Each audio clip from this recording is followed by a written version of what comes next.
Hello, fightful faithful. Against our better judgment, it is a Tuesday. Well, I mean, that part's not our fault. That's just the day of the week it is. I mean, Against Sean's better judgment, you might be getting me and Alex 3 nights in a row on the main because he is having internet issues that make mine look cute, quite frankly. But this is your NXT post show for March 24th. Get in those super chats. Get in those humper chats at humperchats.com. Do leave a thumbs up on this video. It goes a long way in helping us. And if you're not subscribed to the YouTube channel, well, just what on earth are you waiting for? why aren't you? Yeah, answer. You owe it to us at this point. You owe us an answer about why you are not subscribed to this YouTube channel. What is it? Do you not like our pretty little frames? Do you not like getting great wrestling analysis on a near daily basis? Huh? Subscribe. We're waiting for an answer. What is it?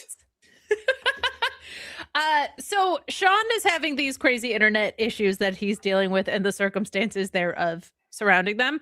So here's what is happening.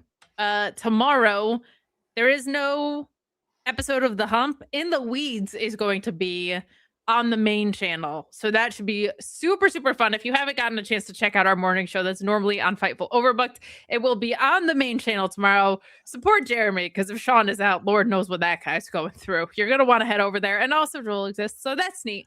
But very likely you're going to get me and Alex for Dynamite tomorrow, unless the issues turn around for Shawn, but there's some extensive circumstances around him not having internet access. So you might get not one, not two, but 3 nights in a row of Kalex, because we were talking Raw on the main, and man, CM Punk sure did talk about how old he was a lot. And this episode, I think, is going to age Alex several years. Oh boy. But we did have a scoop today from Corey Brennan on Elio LeFluer.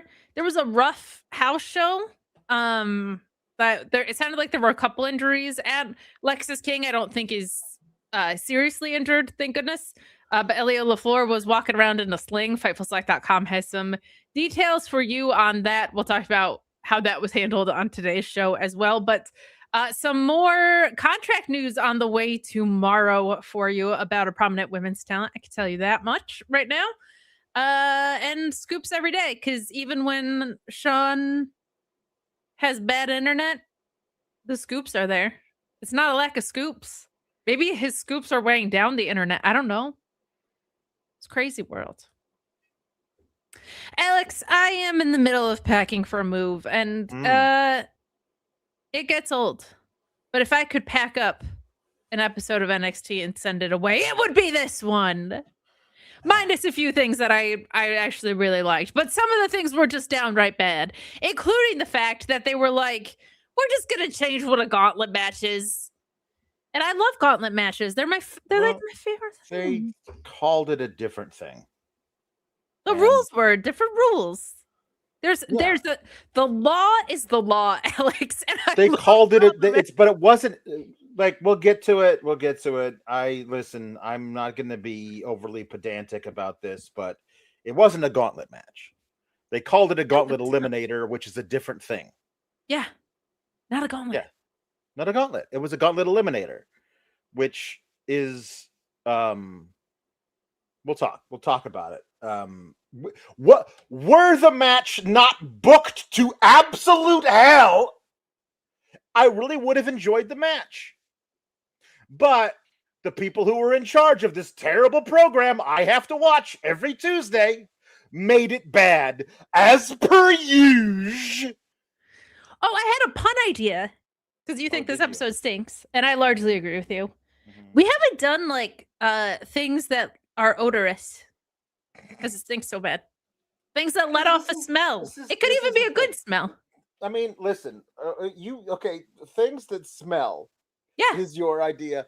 I was trying to get away from how bad this episode was and also do some manifesting, because I don't know if it's like this in your neck of the woods, but in the Midwest, we have what are called false spring and then second winter, and then another false spring and then third winter. We are in the middle of, I believe, our 7th winter. Every time there's a day where it's like 60 degrees and beautiful, the following day it snows without fail. And I'm done with it. And so now I am trying to manifest springtime. And so I wanted to do springtime puns so we could manifest actually spring having sprung for real this time, because obviously my mental stability can't take it anymore. I mean, we can do that, but if you're going to manifest, you should know it's about the vibration and the feeling that you're on and attracting those things into your life, not just words. So you're going to have to find your inner peace, which doesn't make for a very fun show for us. So give us like 2 hours. We can do spring ones.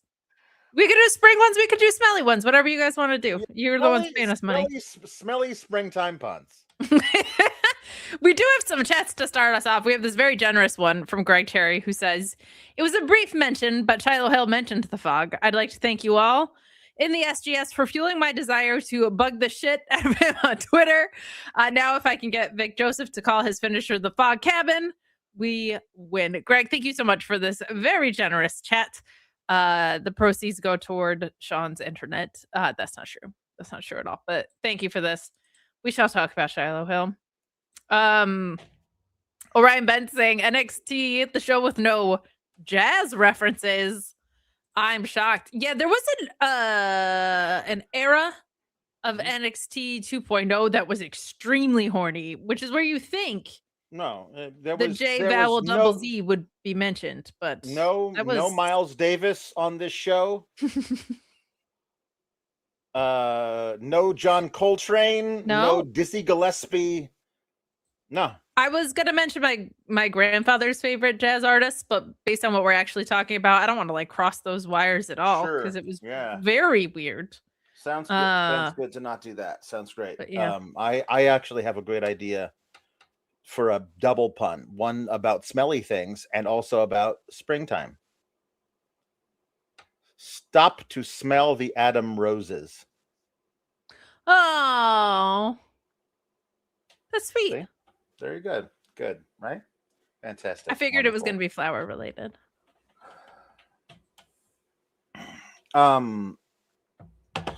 So, what a terrible episode of NXT. The first couple of things that the ladies did at the beginning of it was like they split the show in half. And we're like, let's do all the ladies at the beginning, and then the show will be good. And then after that, no more women, and the show falls off a cliff because the booking doesn't know what to do with the male stars that it has. And also it doesn't have as many stars as it used to of the male variety. It has been said that who runs the world, girls, and that's the case in NXT. It certainly is the case in NXT. I believe that is a quote from Buddha. Yeah. Yes. Yeah. Very wise. Mm-hmm. Who runs the world, girls? Bootyonce, I believe, is the full name. Say her full name. Yeah. Shiloh Hail is just talking with Robert Stone. He's like, "Hey, can I be first in the Gauntlet Eliminator tonight?" And Robert Stone's like, "You want to be first?" "Yeah, that'll be great." And then Tatum shows up. And apparently, after last week when she was dragged to hell, dragged under the stage by Blake Monroe, Blake never gave her the title back, and Blake still is in possession of it. So Blake somehow got on a flight from Houston back to Orlando with the title. And she comes up and she says, "Stone, there you are. Have you seen Blake?" No. Sorry, Tatum. No, I haven't seen her. she has my title. I don't know what to do about it. I mean, I'm in charge. Like, I should probably know where everybody who works for me is, but I don't. And I don't have a phone, and I couldn't call her. Ah, gosh, I'm really sorry. And Briggs comes up and says, hey, Stone, how long have we known each other? It's like a really long time. And that's when Tatum comes in and he starts talking. So then Briggs is like, well, I guess I'll just go and die. Like, he just walks off a bunch of times tonight. But anyway, Shiloh is there. Is like, hey, Tatum, I can help you with this. You can? Yeah, let's go. I can help you find Blake. And she goes, oh, great. And then he does this ridiculous high pitched, I can't even do that laugh. And then they leave. And then Robert Stone's like, oh, this is when a guy referee comes in and says, Stone, something needs your attention right now. And then they leave. And then we start the show. If I were the GM of NXT, I would hire 1 to 2 assistants and I would work on delegating. That's all. That's all. I feel like everybody knows I'm a tater tot and I love her character work so much. And we, outside of denying us explicit clarity about the fog, I think we're in the same camp of really liking Shiloh Hill. And they're 2 of the best on NXT of being in control of their characters. So I'm intrigued to see if this is like I don't want it to be a romance angle, but if it's a partnership, even if it's just for a couple episodes, I think it could go some fun places. If it's just for this Blake feud, we'll see. Robert Stone, he seems very overwhelmed, Alex, and I'm concerned for his well-being. I don't think this promotion is working out as he was hoping. We do have a couple more chats here that I did want to get to. We have my dad chiming in saying, greetings, SGS, and best wishes to Kate as she trades her broadcast studio for new digs downtown. Plenty of room to host parties for her adoring parents, sister, and her doting brother, J.W. Pringle. I am so excited to move. I'm very ready to move. Oh, good. I don't know if you guys know this, but when you live somewhere for 9 years, packing all your stuff up is a process. But I had junk haulers haul away some junk, which was great. Yeah, I'm very much looking forward to the move, as made very much possible by my dad and my family. So thankful for that. And my brother chiming in saying, working in the IT salt mines tonight. Much love, SGS. And especially the head of the family, powerful Papa Paul Elizabeth. Well, I don't know if he's the head of the table. He might be younger than CM Punk at this point. So yeah. And Taylor Cannon saying, hello, wonderful people. I hope you are doing well. I did not watch, but I've been a member of this channel for 52 months. Y'all are a big reason. Well, thank you so much. And if you are a fan of this duo, a lot of the past 2 weeks you've gotten us, because we did the Revolution post show. We did NXT and Dynamite. And now this week you might be getting us 3 times in a row. So if we're the reason, we appreciate it. If you don't like us, this is a very rough stretch for you. 1LT photo saying, I'm loving Shiloh. He's quite unique, crazy. He does not feel like, I think I said this a few weeks ago, like he's trying to show you how crazy he is. This is just, this guy believes without a word of a lie that this is how this guy thinks. And to me, that's what makes or breaks characters like this. If you're not trying to demonstrate how nuts you are to me, and this, you just honestly, truly, madly, deeply think in this way. Right. It works. I forgot. I'm obviously just don't know how I did this, but I'm fully burying the lead on this. Shiloh mentioned the fog. He did mention the fog. He said to Taters, he said, Tatum, there you are. I thought the fog got you. And she said something like, oh, you have no idea, or whatever. And then he's like, oh.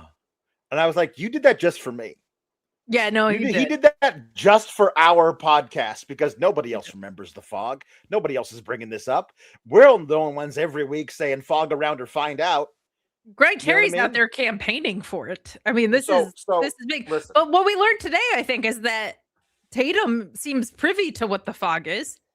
Yeah. Yeah, at least she seems to know what the fog might be. I listen. The other thing that's possible is it's possible that the fog is Blake Monroe. Like that at least that Shiloh believes that Blake Monroe has been possessed by the fog. That's possible because we all saw that it was Blake Monroe who got Tatum.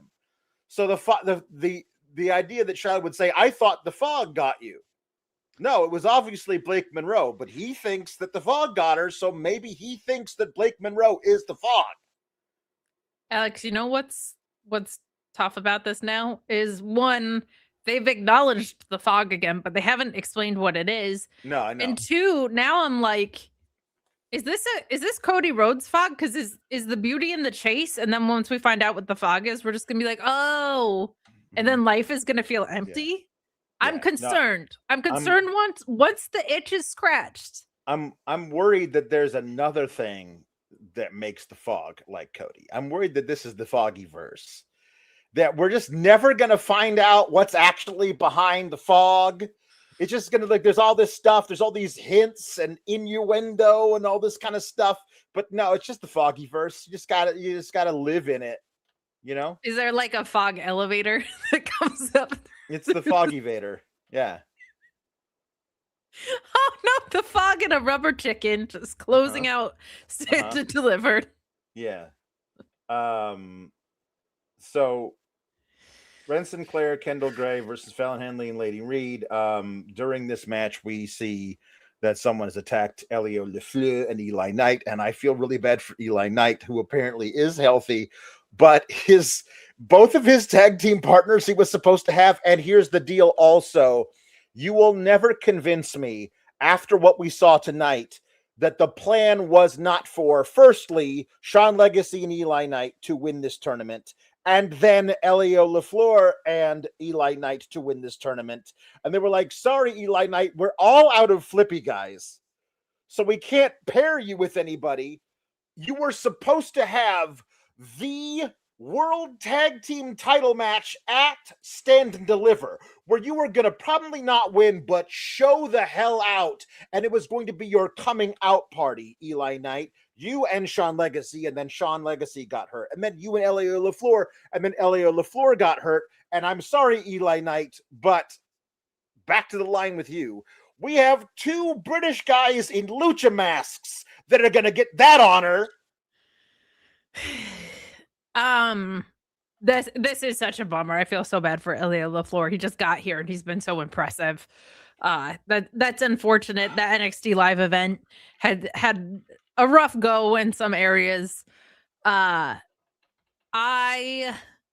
also feel for Eli Knight because he's been so great when we've seen him. He's been great. And I will say, I felt this way about Michael Cole on commentary, where I was like, it's not your fault, but I would not sit next to you on commentary, because it was like Pat Mack got choked out by Gunther one week, and I forget what happened a couple weeks later, but it was the same deal where it was like, you're just getting taken out. Oh, it was Corey Graves, I think. Corey Graves got F5'd by Brock. He got F5'd. I was like, the run up to WrestlePalooza. Yeah. I was like, listen, like, it's not Michael Cole's fault, but I'm not sitting next to you on the desk. Eli, it's kind of the same thing now of like, I don't know if I want to be your tech partner. It's we gotta switch the luck around. We gotta reverse the karma on this. But he is so talented. I hope the circumstances don't set him back too far, because he's been such a standout from the limited appearances that we've seen. The chat is throwing out some great options, and the tricky thing is they're all like from Evolve or WWE ID, because this roster is so thin. But Cappuccino Jones being right there, I've been screaming from the top of my lungs. Not screaming, I've been mentioning with great moderation, but in my head and in my heart, the levels that you go, I've been screaming from the top of my lungs. Well, not screaming, mentioning. I don't know if there's been a bit like not screaming to yelling, not screaming to speaking loudly, but screaming all the way down to mentioning is with very passion, funny. but in moderation. I've been mentioning Jack Cartwheel because I think he's so special, This is what's so funny is you literally decided, you said yourself, you went from Jack Cartwheel to Jack Cartwheel. And I feel like there's such a giant discrepancy between those two things. It's just Alex, very funny. Inside of me, there are two wolves. Okay, one of them is yelling about Jack Cartwheel, and the other is just in a very reasonable tone, keeping his name in conversations because I think he's a standout talent. But then at nightfall, I just start shouting from the rooftops. That's why I'm switching apartments. The rooftops in my current place are not high enough. I need somewhere that goes taller and has a bigger audience so that I can yell about Jack Cartwheel more appropriately. But on a podcast, I just like, hey, this guy's great. They should give him a real look. So it's one of those two at any given point. That sounds good. So this match is very good. All of these women are incredibly competent, if not tremendous wrestlers. So it was very good. And it was entirely unnecessary because the whole thing was Kendal wants a shot at JC Jane's title at Stand and Deliver. And we see that no matter what happens in this match, she is not guaranteed that. It was not as though JC Jane was in the match and she pinned her, so she got a title shot. That's not what happened at all. Fallon and Lainey Reid were in this match to try and take out Kendal Gray, which we knew wasn't happening. So it was just a really well wrestled women's tag match, which there's nothing wrong with that. But like, if that is the best thing in ring to talk about on this show, that is not a great episode of NXT. So it might be the best thing to talk about in ring from the past 2 nights, which is not ideal because Raw had a total of 33 minutes of wrestling, 2.5 hours. And one of those was a tag match between the Vision and the Usos. And one of the Usos flat out said, I don't care about my tag titles. I'm still not over it. I love this from MD Cyclo, who says, we found out Kendal Gray is related to Andrade with that back elbow. She is great, and that back elbow was incredible. I also feel like it's kind of cool. We've seen so much improvement from Fallon Henley, and I think we're also seeing her be the person that can make a lot of sense out of stuff. And I don't know, it's kind of cool watching someone kind of blossom into like creeping toward ring general status a little bit more. Lainey is great. But here's my big gripe with Fatal Influence, Alex. I mentioned it before we went on air. I know. This group's been together for a while. Their name is Fatal Influence. Someone should have croaked by now. I'm sorry. Your name is Fatal Influence. If your influence is fatal, there's attacks in the parking lot constantly. We've seen murder on the show before. I mean, through the mob. If there listen, and this is not a gender thing. If there was a men's tag team named Lethal Advice and none of their opponents died, I'd feel like we were being sold a bill of goods. Yeah, and it's been a while. Somebody should have croaked by now, or you should change your name to Pretty Dangerous Influence. But other than that, it was great. This was a really fun tag match. Kendal Gray really is just like ready for the moment, man. Every time I see her, there's something really impressive going on. And there's just such a big difference between someone who's really good and someone who's like, I know exactly who I am as a wrestler in the ring. And she got that part figured out real early.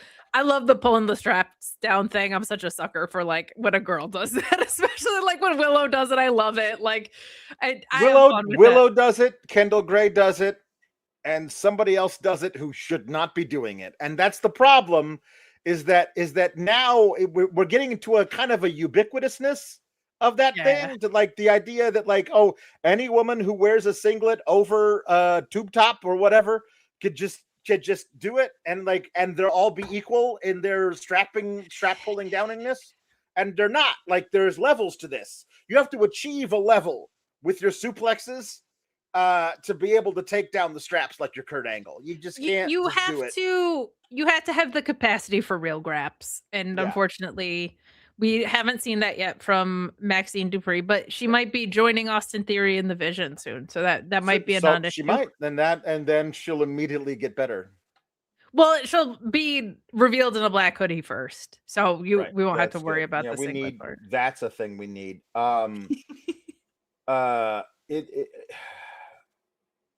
Booker is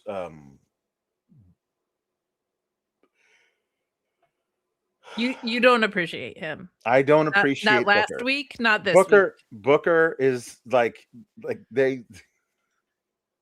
We'll talk about him later, about how he has all kinds of excuses for why he has no idea what's happening with the current roster.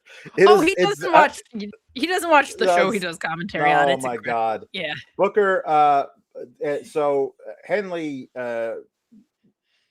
was pinning one of them, and the ref came late to the pin because he was being distracted by JC Jane. And so, Henley only got a 2, and then Booker was like, that should have been 3. This match should be over. I want this match ended right now. What the hell? What the hell? What the hell? What the hell? What the hell? He just kept saying it. He says it more often than CM Punk says old. So it's just his thing now, and I'm done with it. I did enjoy the double submission to win. Yeah, it was really cool. It's fine. The armbar with Kendal Gray, and then the cattle mutilation with Wren, of course, and then we say Kendal say, I want JC Jane at Stand Deliver, but then Lola comes out and says, hey, I'm gonna do that. You're gonna be the champion one day, obviously, but not today, because I'm gonna be doing it. And then Robert Stone comes out and is like, gosh, I don't know, maybe you two fight each other next week, huh? In MSG, in the theater, not the arena. We can't book the arena. We couldn't sell that out, so we're doing it in a theater in the same building. It's fine. It's in New York. You've probably been there. Anyway, the two of you will fight each other. The winner will face JC Jane at Stand and Deliver, which is 2 weeks before WrestleMania, because no one was going to come to a 9 a.m. show with this roster. Let's be honest. Anyway, next week, you women in the ring, it'll be fine. I got to go and really poorly manage a whole bunch of other stuff backstage. I just, I do appreciate that he suggests things for his own show. That's an impressive feat for a GM. I don't know. Maybe we should do this. It's your show. Yeah. Lola Vice, how many matches in a row has she won? Let's take a look. This is where I miss Louise, because I don't want to have one match in a row. She's one match in a row. Okay. Mm-hmm. She beat Kelani Jordan in their feud, so it's like she won 10 matches in a row because she won that feud, even though she only won the rubber match, having lost the one before it. That, you know what, though, she did win the feud, so that's better than a lot of times. So I'm not going to complain when they actually they actually gave me something that I generally ask for. So I'm not going to complain about it. But she doesn't feel like she's being built up. She's been built up to the world title picture. Largely because it's like she's just been waffling for a little bit. So that's tough of how do you heat someone up? Like she won the feud, but she doesn't feel like a contender.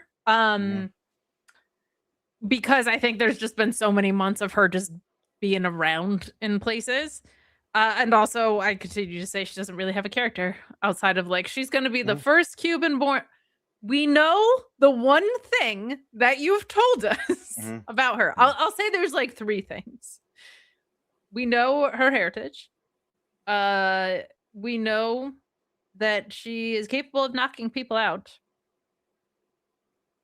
That's about as far as I can go. I wouldn't call that part of her character. That's how she wrestles. See, we know she has an MMA-ish background. Sure. Yeah. Yeah. And we heard the story of the discipline that goes along with that. Like they have presented that on screen. Yeah. It used to be I am a Latina generic. Now it is I'm a Latina specific, because now it's Cuban as opposed to just, anything. They narrowed in after like 2 years. I think she's very good, and I just want more from her as a character. And I'm refreshed that she's not a goofball like so many people in NXT can be. Like, she's not gimmick prone, which is good. But they really struggle sometimes with finding a balance between insane over the top and characters. Like, you're either completely wacky or you don't really have one. So I want more from her because I really like watching her work. I feel like sometimes this company, it's just like you have these two personality traits and that's it. And that's not fun. I get it. So Ruca is out to go face to face with ZARIA, but before she cuts a promo that ruins her character forever. So isn't that great? How they just could have had her come out and go face to face with ZARIA, but I was listening to this and I was like, I don't think you should ask your wrestlers to force tears when they're not there. You know what I mean? Like that, we didn't need that for this. You know what I mean? Like that wasn't something this needed to be. Like if you are comfortable, like doing that, like calling up tears as part of a performance, fine. But if you're not, it'll just make you sound really fake. Like to like just watching her act poorly really made what she was saying feel even less sincere. Like I was listening to this, I was like, this is making me like Sol Ruca less. The things she was saying, I was like, are you that deluded? Because what you are saying does not match up with what I have seen in the least. And the crowd thought the way I thought. Like the crowd was like just kind of like not so sure about this. And we like Randy Orton and we like ZARIA. Right. Well, I mean, that's part of it, but like she's talking about like why couldn't we just be a team? You know, a team that we get tag title matches all the time. We lose them all, but a team where I get all the singles title shots and you are happy to stand next to me. And because she was even listing all of the opportunities that they had together, and a bunch of them she listed when she had a big singles match and she invited ZARIA to come to stand in the corner with her, which is not the flex you think it is when it comes to being a good friend. You know what I mean? Every time I was asked to go and have a singles match, I made sure that ZARIA was able to come and stand next to me. Is not the thing that you think it is when you're talking about this. And so she says, maybe I was too naive. Maybe I was too loyal. I don't think that's your problem. I don't think an excess of loyalty is the problem here, Sol Ruca. And the thing of it is it is very obvious the way that she is speaking is that it's not supposed to be like Shades of Grey, where she's kind of deluded herself into thinking she's the good guy. It is written for us to buy into it, to believe what she is saying, because they do want her to be the good guy, but you haven't given her the ammo as in the promo for her to express that in a way that we buy it. So when ZARIA comes out and starts actually showing not fake trying to cry emotion, but real emotion, that frustration, that how dare you think that you are so really much better than me, all this stuff. The moment that she calls back to is like, stand and deliver, let's have a match, is what Sol sues, and then here comes ZARIA, says stand and deliver, perfect, where it all began. The thing an opportunity you didn't mention was how we were both on top of that ladder and you knocked me off that ladder so you could become the champ. You threw away our friendship in that moment so you could become a champ. And then Soul tries to be like, yeah, but, and this really felt real from ZARIA. Do you have any idea what that does to a person? And I think she's so mad at herself because that was a year ago and she stood by Soul for so much longer after that, but she knows if she thinks back, that was the last time they were equals. When Soul said, I want this title more than I want to remain your friend. That was it. That was where I should have known that was it for us. But I, like an idiot, stayed beside you this whole time, and I watched you snake to opportunity after opportunity over me, and you gave me the honor. The privilege of standing beside you, behind you, let's be honest, when you get to face Bayley at John Cena's last match. Like, oh, isn't that great? Thanks. Oh, thank you for letting me stand in your corner while you have this amazing match against Bayley. Oh, thanks. And so, like, her thing, like, she and the crowd was super into ZARIA. She nailed it. And not in a way of like, yeah, I want to see this big lady beat up somebody. It's not what they're doing with Randy.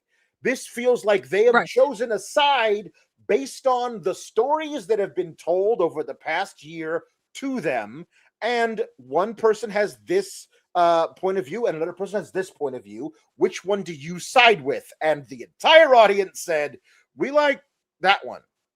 And I don't think that was the intent behind this promo segment. I think it was supposed to be more 50-50, but the entire audience was not having Soul. And immediately we're like, if as long as ZARIA says anything we agree with, we're totally on board. So Soul is ready-made for the main roster to do her gimmick. You can turn back the clock, just make it surfer stuff, and it's going to get over. Like that's just what the main roster wants, is as easy as possible to get behind something. Oh, that's a stereotype. I accept what that is. So you could just do that, and she'll immediately get over. She could do it immediately. So I hope they don't do the wrong thing and have Soul win and then stick around NXT for 5 more months because they don't have plans for her on the main roster right now. So there's a lot to this, and then also in the segment. Like, and what I mean by that is the problem to me is if anybody saw Talladega Nights, which I'm sure Alex did not, because it is like, even for Will Ferrell humor, like one of the lower tier ones. Like, people want to cheer for the Cal Naughton Jr. character. They want to cheer for the guy that is always, if you're the guy that slingshots the winner in round. They want to empathize with that guy. And it's also a feeling most people have had in life. Somebody got a promotion over them that they helped on a big project. Like, there's something really relatable to that person. The reason I brought up Talladega Nights is because there's a scene in it where John C. Reilly goes, hey, what if I won one of these? And Will Ferrell like actually thinks about it and goes, that's true. But if you win one of them, how am I going to win? And like, that's kind of what it feels like they were relying on for us to buy into with Sol Ruca. The other thing is, in general, I would say you usually don't root for the person that won all the things in the story. You root for the person that was the runner-up. And in an odd couple pairing especially, which is what this started as and continued to be for a long time, you also tend to, or I'll say wrestling audiences tend to, root for the one who was supposed to be the big baddie but is actually a softie instead of the other way around. So there, and on top of everything I just said, ZARIA is also really cool. Like, she's very fun to watch in the ring. She has a really cool presentation. So all of that going into it, I think, was maybe working against the intended reaction, or what we're assuming the intended reaction is.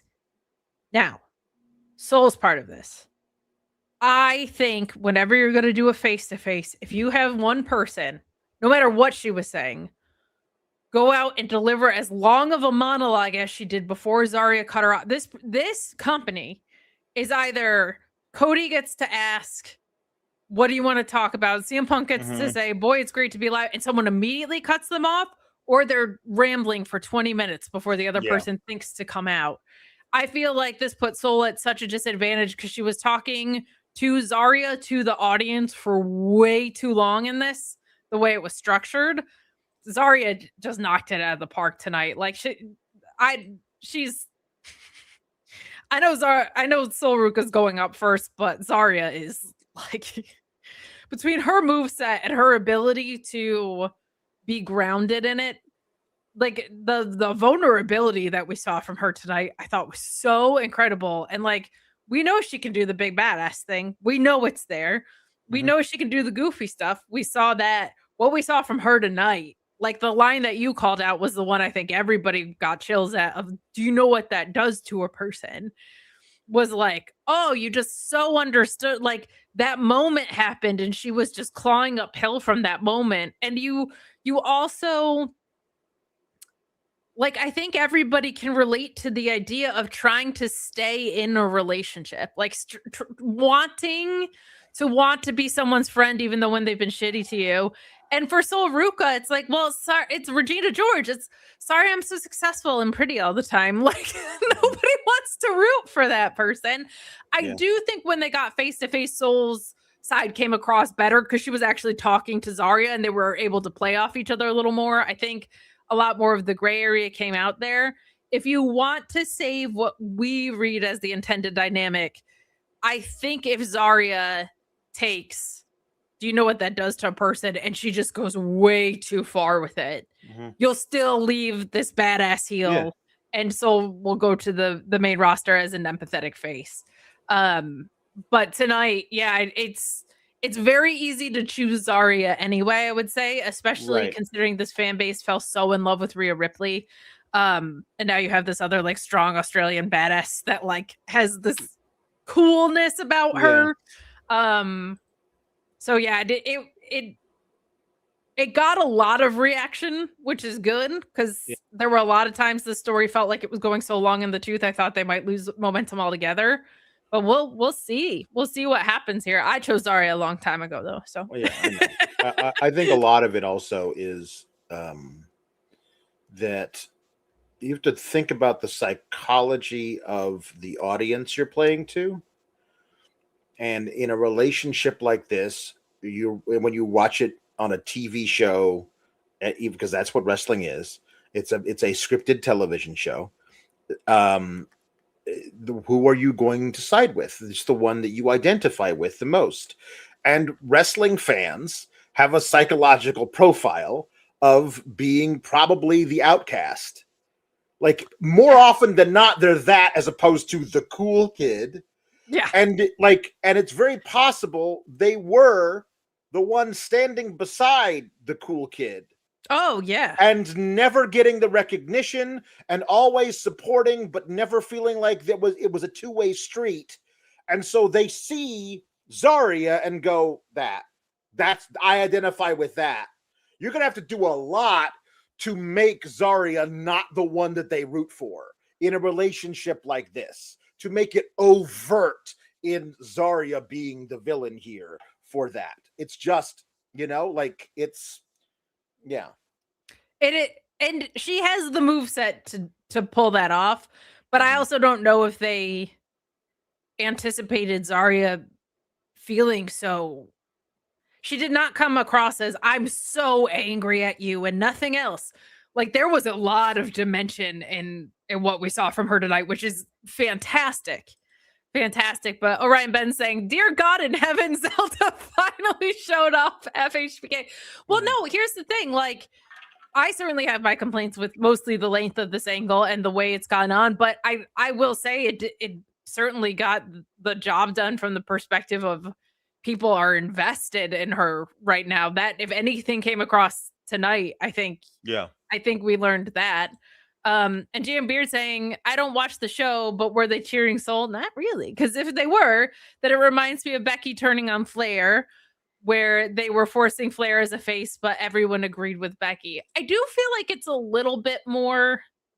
That was an outright the Flair Becky thing was an outright fan rejection of we're sick of Becky being held down. We're tired of Charlotte being overpushed. This I feel like was more what you were saying about just like, no, I get that person. I understand that woman. I've been there before. I've been in her shoes. So it's I understand the comparison.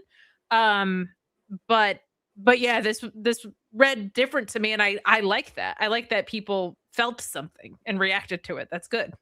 Yes, I agree. The final line, of course, is that no, you're wrong. I don't see you as the villain in my story. You're the mistake. Oh. So yeah, that's we will see if the match should be a lot of fun. And should be very good. Yes. We'll just see if they make the right choice. I don't expect them to because of all of the evidence. All of the evidence and just like this, the way they do call-ups is weird.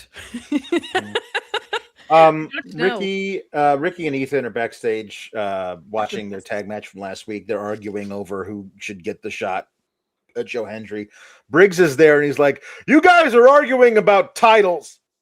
I can't even get 5 minutes alone with my boss." And at this point, we know that Elio and Elio are not going to be cleared for this match, and we don't know who will replace them. And I was holding out hope. I was holding out hope that Josh Briggs was going to run into our boy Beach backstage, and our precious Beach, and Stone was going to be like, "I can't get anybody to come out. There's nobody. I don't have any. I'm just going to have to give the Culling a win by forfeit, I guess." And then all of a sudden, Briggs and Beach go like, "For old time's sake, yeah, why the hell not?" And says, "We'll do it." And Stone's like, "Sure." And just have them do it. Like, it's a better choice than the guys they picked, I'll tell you that. Like, that would have been a lot better. That would have been a lot better than A, the guys they picked to be in the tournament as an injury replacement, and B, the thing that they end up doing with Briggs instead. My idea would have been better than either of those things. My favorite part about everything you just said was the way that you were like positioned them to present it to Stone and him just going, "Sure," because you nailed the perfect blend of lack of authority and desperation that he brings to every segment. I don't know why it got me so good, but it did. It is the problem with that duo was always the fact that they were in a Hallmark movie and not the duo themselves for the most part. Right. And there's not really like there's not like a big bar fighter tag team on the roster right now. I don't know what our dear B does. I know he has like the Performance Center belt, but like, why not? They need tag teams. They need men's singles wrestlers. They need men's tag wrestlers. Yeah. They need men's wrestlers on this roster. Yeah. So anyway, Ethan Page is like, "All right, whatever that was, I'm going to continue to complain now." So good, man. No, listen, so I am telling you, Page and Starks are dynamite together. And pun intended, and they, if they go to the main roster, should immediately become a major fun duo in the tag division. They can both cut promos. Like, they become like the upper mid card guys who are also a tag team. Like, they would absolutely kill it. Like, it used to be that the tag division wasn't a death sentence, and you would put two upper mid card guys together and make them a tag team, give them the belts, and let them cook. But now it's an absolute friggin' death sentence. Like, the tag division on both shows is just, you got Jey Uso, who's one half of the tag champs last night, saying straight up, "I don't care about the tag titles." And the guys who are probably going to dethrone them next Monday are Logan Paul and Austin Theory.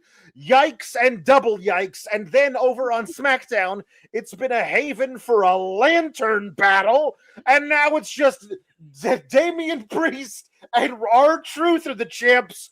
Because why not? It's WrestleMania season.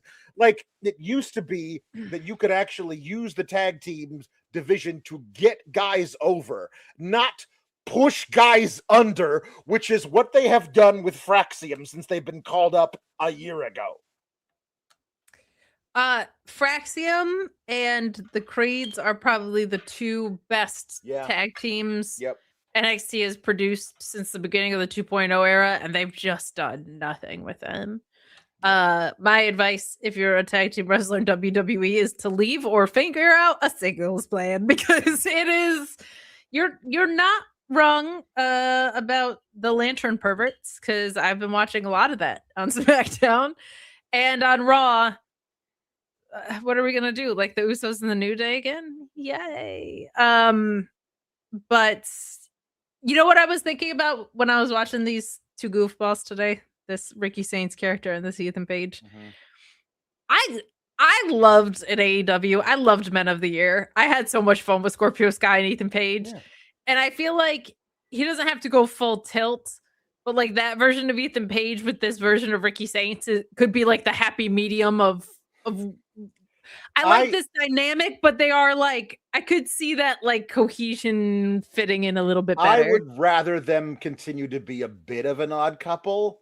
And I like the idea. I like them arguing with each other, even though they're friends. They're like so this version of Ethan Page with the glasses and the jacket rules is different enough from like fashionable Ricky Starks that like that they could be they get to be their own characters while like butting heads and agreeing and always having each other's back against anybody else, while also not really being friends.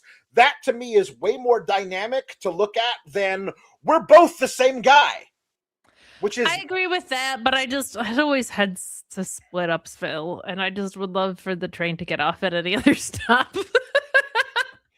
I mean, it'll head to Split Up Sville eventually because they can't stop themselves. I don't want it to end up Split Up Sville for like a year, 2 years. I like, know, but they're always on an express train there. But it goes to Dissension Town, and then it goes to what if it starts? What if the train starts at Dissension Town and just makes a loop? It's just a loop. Oh my god, I fell asleep. I'm all the way back in Dissension. Yeah. So anyway, Joe Hendry shows up and says, "Hey, Ricky Saints, if you don't take care of Tony D, then I will." That was fine. I mean, yeah, he didn't have a lot to say there. Yeah. I want to talk about presentation. I want to talk about the idea that you can dramatically change what a person looks like, and that changes what a person feels like in wrestling, and how much of a difference it makes for Thea Hail to go from who she's always been, the blonde girl who's a caffeinated weirdo, to what she was tonight. Relatable. You're like, girl, same. Weirdo. Girl, same. But tonight she had this dramatic difference. Like the hair was really like immediately we're like, oh, who are you? You're so much more interesting to me aesthetically than what you were before. And I was like, I was watching this and I'm saying, oh, I know how they get to Kelani versus Jaida. Jaida comes out and costs Kelani the match, and Thea wins, and this new version of her has a new attitude, a new look on life, a new thing. She racks up wins. She becomes a different person. She exudes a different kind of confidence, because to me, the idea that you would debut an entire new look and attitude for Thea Hail in a match that she goes on to lose in 2 minutes and 40 seconds is so insane that it becomes incomprehensible and not a possibility. So when I saw her there, I was like, oh, she needs to win this match, because why would you debut this look for her in a match she would lose, let alone a match she's going to lose in less than 3 minutes? You wouldn't do that. So that's why I came up with, oh, Jaida Parker interferes, and that's how we can push. Thea Hail gets a victory over Kelani Jordan, and she moves on. And because there's no title on the line for Kelani versus Jaida. It's just animosity. So it doesn't matter that Kelani loses this match after losing to Lola Vice. That's fine. But instead, she beats Thea Hail in 2 minutes and 40 seconds, which I will remind you is incomprehensibly stupid. To do that, what you do is you debut this look for Thea after tonight. Tonight is the last time we see her as the old Thea Hail. Something's got to change, etc., etc. And next time we see her, she's a new Thea Hail, and she adopts this new persona, and that helps her turn over a new leaf. And the idea that you would debut all of this and she would just be the same girl who loses matches too quick, that doesn't make any sense, HBK. Do you want to call him about it? Oh, I think we have to call him. The phone was off the hook. He's probably been trying to get a hold of me this whole time. Oh my God. He's been trying to get a hold of me this whole time, and he couldn't get a hold of me. So that means he was left to his own devices. He booked his own. Oh my God. I got to call him. Oh, geez. Alex, this is honestly on you at this point. That's embarrassing. I'm embarrassed to be on stream right now. This is all his fault. You're right. Hey, Hickenbutt. Yes, it's me. I know. The phone somehow got knocked off the hook. I'm sorry. No, I know. Oh my God, you called me 17 times? Yeah, we're going to run by this terrible idea with Thea Hail losing in the first match as her new persona. Yeah, I would have told you not to do that. Yeah, no, you realize it now. Yeah, it looks pretty dumb now. Yeah. Well, I mean, you can't put the toothpaste back in the tube, so I maybe give her a third look next week, and maybe she wins with that.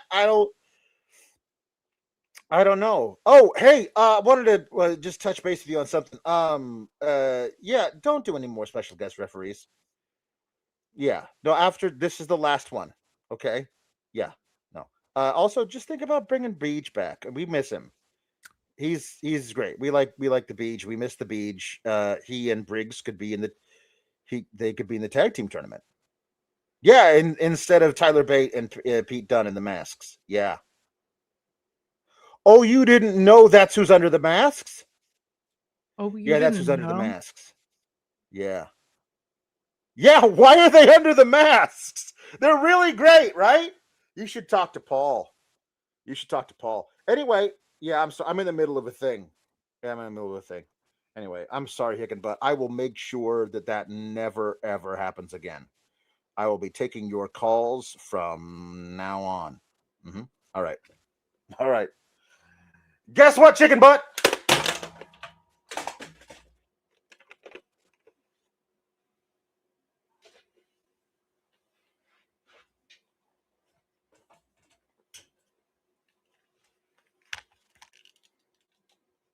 I have never been so embarrassed on stream that I am that your phone has been off the hook this whole time. And this is entirely your fault. And then you have the audacity to say, Watching that. at the end. It's a thing we do when it's it's like a funny prank send off kind of a. I don't know if you get to be sour about anything the rest of the episode because it's your fault. He tried to call you 17 times. I mean, he asks me for advice on certain things. He never follows it. He never does what I tell him to. That's true. You know what I mean? Like, yeah, typical male. This match, of all the matches to take place on Women's Street, I know. This was not it. This was not my favorite. Not my favorite. Kind of had me like, and it's not just because like we have other people on this channel that are Thea Hail stands or Halians, if you will. You can catch those people tomorrow on In the Weeds. It just felt like all this losing was leading towards something, and now it feels like it's not. And she lost a match in shorter than people lose their speed matches. Like this, it doesn't feel like normally if someone's on a losing streak, it's leading toward a character that needs to figure something out and change it about themselves, or they're losing but they're getting better. And Thea Hail she's just losing. Just losing. Like, it's not like she's losing and then proving something, or like losing and coming so close. Like, I'll pull from AEW because the internet loves when people do that. Remember in the first Continental Classic how Daniel Garcia almost lost out the tournament, and it was somehow like the most compelling thing to watch because of like all the backstage vignettes they did and the story that they were telling with that character arc. Like, that would actually be such a cool idea to do with Thea Hail, because she's kind of like, she wins with the submission, and she's been kind of like, yes, weird caffeinated blonde girl, but like they've kind of made her out to be someone that can, like, is a bit of a shooter in the ring and can go. So like something like that where we got to see a trajectory from her would be cool. But now it just seems like she has cool Christina Aguilera inspired hair from, was it the Stripped album or whatever, but the red and the black, it looks great. It's awesome. And now great. Instead of losing in 4 minutes, she loses in 2 minutes and 16 seconds or whatever. Like, so I'm with you that is frustrating. Perhaps she made these changes and they were not approved ones. Sometimes the Performance Center doesn't love when you do that. And they will either A, punish you, or B, be like, well, that doesn't fit in with our plans, so we're not going to go out of our way to incorporate them just because you chose to get a fun hair thing. But you're right that it feels like it was calling for a change that didn't happen. Jam Beard saying this is Thea on a sugar-free diet because she was a little less hyped today. It's funny because now that I remember it, last week on NXT, Tatum Paxley said to Thea, "Oh, Thea, never change." And Thea immediately went out and changed. And I don't think that's part of the story, but it needs to be. Like, she was told never change and then immediately went out and changed. And I don't know, it wasn't a vignette about it or a backstage interview or anything with her. Like, she's an entirely different person now aesthetically. So we're God. There's a Humper chat that we missed. I'm sorry, Tony P, who said by the end of ZARIA and Soul, Soul really started to sound self-centered. She had some points, but Soul really didn't understand that she was very selfish. I wonder if this is a Cody Randy situation. That's funny. I said the same. Or a planned ZARIA heel Soul character shift. Randy and Cody feels more like a creative rejection, similar to what I was saying about Becky and Charlotte before, to me, than this, which are people that are just like, no, I like what she's saying more than I like what that woman's saying, as opposed to just like, boo, we're sick of seeing Soul get booked to the moon, which is kind of feels what's happening on the other side there. But sorry we missed that chat when it came up. We appreciate you sending in Humper chats. Anyway, after the match, after Kelani won easily, she decides to take out her frustrations for having won so easily on Thea Hail, the woman she beat so easily. And I was like, this is a very odd way to be a sore winner. But then Jaida Parker runs out and tries to make the save, but Kelani runs away. And I feel like you could have saved a lot of this by doing the thing that I said, by having Jaida Parker come out, Kelani jaw with her at ringside, Thea Hail put on a really good roll up with like a leverage thing because she's a real wrestler, and she gets the victory, and Kelani flies into a rage about it, but Thea was smart and got the victory, and then you have Kelani beat up Thea Hail afterwards, and Jaida gets in to like even the odds, and Kelani runs away, and then you have Jaida and Kelani clear this thing while Thea moves on. It's a lot better than this, which doesn't. It ends up really hurting Thea Hail, as opposed to like figuring out a way for everybody to come away. I think it doesn't make a difference to Kelani that she beat Thea, but it makes a huge difference to Thea that she lost to Kelani. Yeah, I think you're right that there wasn't a lot gained here and there was a lot more lost here. It's not ideal. In fact, many would argue that's the opposite of the way you would want things to go. Jay Miller says Thea's new hair reminded me of Caitlyn. I kind of did. Yeah. Yeah, I could see that. So okay. There's a progressive spotlight on Jasper Troy, Jacob Marley with his chains, talking about how dare you, Keanu Carver, how dare you single out Booker T.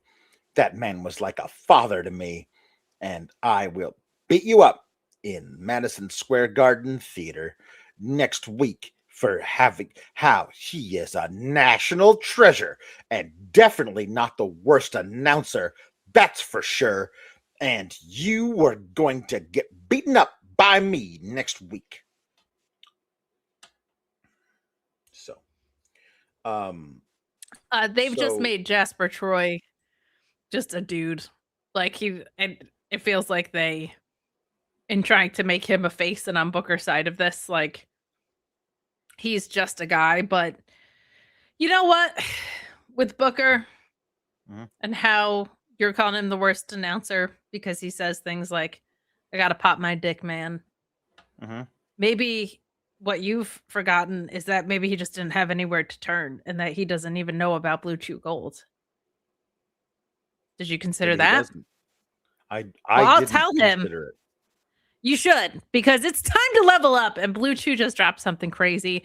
Next level championship belt, gold-plated energy. That's right. Blue Chew Gold is the newest innovation from the #1 chewable ED brand.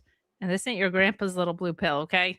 This is a 4-in-1 beast that's setting the gold standard for performance, all right? We're talking 2 ingredients for blood flow to, this is Alex's favorite part of the read, keep that rocket pumping, mixed with ample morphine and oxytocin to turn up the arousal and connection in your brain and body. Blue Chew Gold dissolves under your tongue and works in as little as 15 minutes. That means you can get it out quicker and stay in the game longer. Elevation without hesitation. So if you don't want to make like CM Punk's promo yesterday and do oil and other things maybe too soon, you're going to want Blue Chew. Make life easier by getting harder and discover your options at BlueChew.com. We've got a special deal for our listeners. Get 10% off your first month of Blue Chew Gold with the code FIGHTFUL. That's promo code FIGHTFUL. Visit BlueChew.com for more details and important safety information. And we thank Blue Chew for sponsoring this podcast. I wish I was sorry. I wish I was sorry.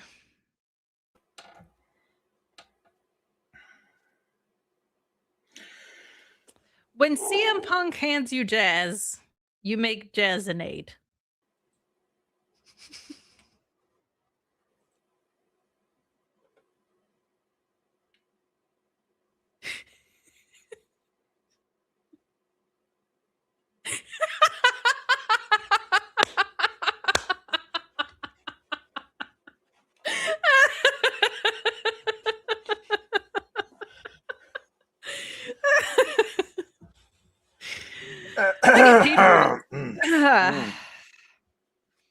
I'd rather have a grenade than jazzanade. There you go. Shiloh Hill and Tatum Paxley are singing together, and she's like, "Hey, last week you helped a few weeks ago you helped me find Izzy, but you got to help me find Blake." Oh yeah, I know.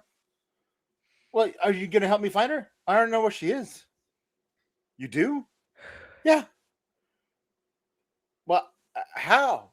Well, no, she posted a video online, and so I just ran the video through a filter at this website that scrapes the pixels for geolocation or whatever. I know this is a thing that you can do on the internet, but I'm old, but not as old as Punk. Nobody is. But he says he gives her the geolocation. She's like, "Oh, thanks." So now you know where she is. And then his crazy laugh is the beginning of his music now. He's like, "Oh, that's my music. I got to go win this gauntlet. Bye." And says, "Thanks, Shiloh." And so now she's looking at this piece of paper where he's written down her location. Now, we will get to how stupid this turns out to be later. But this is the North American #1 contenders gauntlet eliminator match. Now, this is not a gauntlet match in the traditional sense, but crucially, neither is AEW's Casino Gauntlet match. That is also not really a gauntlet match. Yeah, but it's casino-y. Right. This one is also casino-y. It just they made a third thing. They made a hybrid. And honestly, this is my favorite rules of all of them. I like this one is there's 5. There's 5 people in it. I like having a set number that I know are going to be in the match. You would. I do not I'm sorry. Am I doing this podcast with somebody else? I thought you were the person who likes rules, things that you could like, something you could set your watch by. The idea that like we could have in a casino gauntlet in AEW, we could have 10 guys in it, or 20 guys in it, or 1 million guys in it, or we could have 2 guys in it. I don't like that. You tell me how many people are in this so I know when the last guy comes in to not expect any more people. I also like that everybody who is in the match by the end must be pinned to be eliminated because it reduces the fluke factor, which I do not like. I do not like the idea that somebody could run in last and pin a guy who's been in there for 20 minutes. I do not like that. I like this so that every 3 minutes somebody else enters the match. It's not like you have to wait until all 5 guys are in before you could pin anybody. The first guy could pin the second guy before the third guy even gets in there. I like that it is 1, 2, 3, 4, 5 at all the intervals. And then by the end, everybody except for one gets pinned and that guy wins. That to me feels like something I can understand easily. And it feels like it feels like going into the match, it felt like there was no way that even Hickenbutt could overbook this could figure out, because the Iron Survivor match somehow it works, but they end up doing way too much with it. But it has so many pitfalls for how you could completely screw it up. This one doesn't. 5 guys come in every 3 minutes, and then by the end they all pin each other, and 1 guy's left. It's really simple. There's so few ways you could mess this up, and yet they found one with the first time they ever did this match. I didn't hate it. Alex. He doesn't answer the phone for a week with Hickenbottom. And Hickenbottom's onto something with this match formula. And he could have landed the plane, but because Alex didn't realize his landline was off the hook, who knows who's been trying to call you? Now we got Hickenbutt's the only one with this number. Nobody else. Oh, has this is the bat phone. Okay, it's a direct line, like Commissioner Gordon to the bat phone. Alex, sometimes it's just so difficult being your young lion, which is about the same age gap.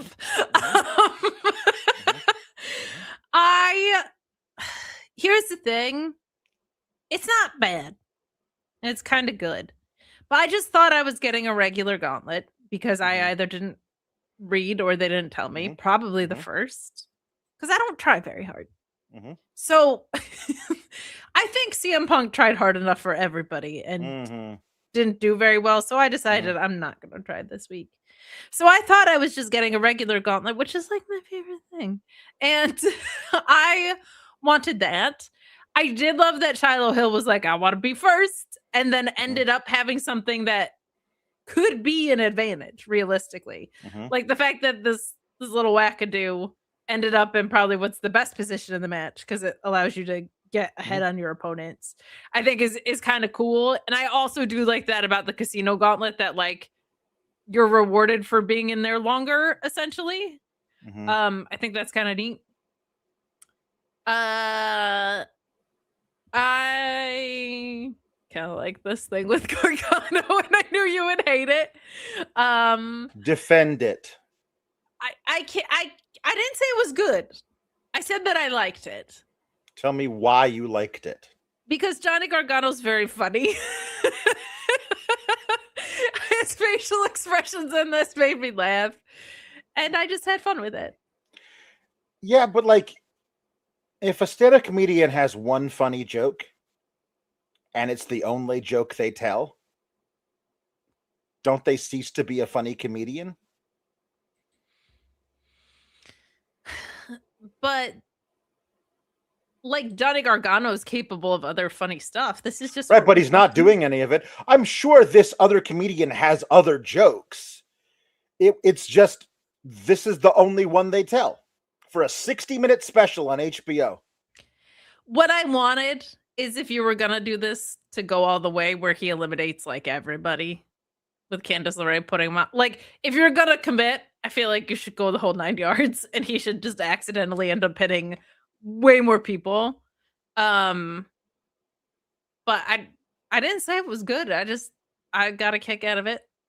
I did honestly think this was going to be the debut of Evil, though. I did not think it was going to be Gargano because, to your point, and reasonably sour, like Gargano was on a road case that had NXT taped on it like 7 weeks ago or something. Like I said before we went on air, I was like, I'm pretty sure Ciampa was like had just left the company or was still technically there when he did that. And they've been running this bit on SmackDown for weeks now, and then tonight was where they kind of paid it off. Right. Now that's not to say that they won't also do it on SmackDown. But I don't like. I just was won over by Johnny Gargano and his faces tonight. It just made me laugh. I will now do a full rant. One of the longest that I probably will have ever done on this show about why this is horrible. All of the ways this is horrible. Okay, so buckle up. Shiloh Hill and Jackson Drake, two of your most promising young stars. These are two guys that I could see really being utilized really well on the main roster. I think Jackson Drake has a great look about him. He's a great slimy too good looking for his own good heel. Like he really works well for him. And Shiloh Hail has an crazy amount of energy and a really, really good character work. Just excellent stuff. So they start out against each other, and Jackson Drake is excellent. Very, very good stuff. And Shiloh Hail, perfect foil for him. Dion Lennox comes in. Dion Lennox gets to be angry, dark state guy.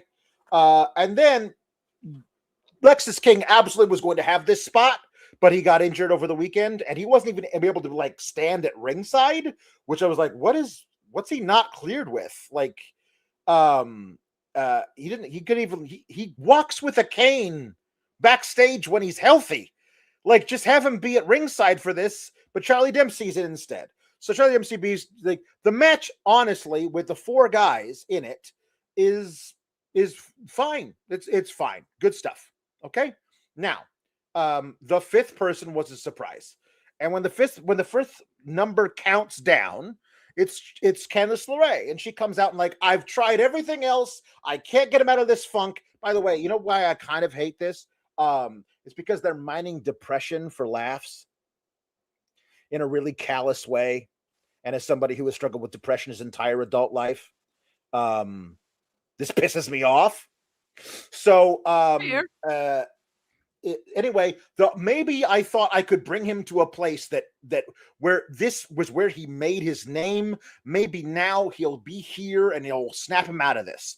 And I thought to myself, maybe he comes out, he sees the crowd, they play Rebel Heart, and the music brings out Johnny Gargano, and he has a fantastic match. He ends up pinning all these guys doing great stuff. And he comes out of his funk and does this, but immediately he looks around and goes, I don't really want to be here. And then he gets in the ring, he gets punched once, and he planks on the apron.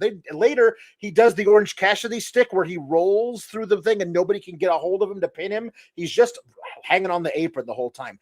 Partway through the match, Dion Lennox pounces Shiloh Hail into a barricade.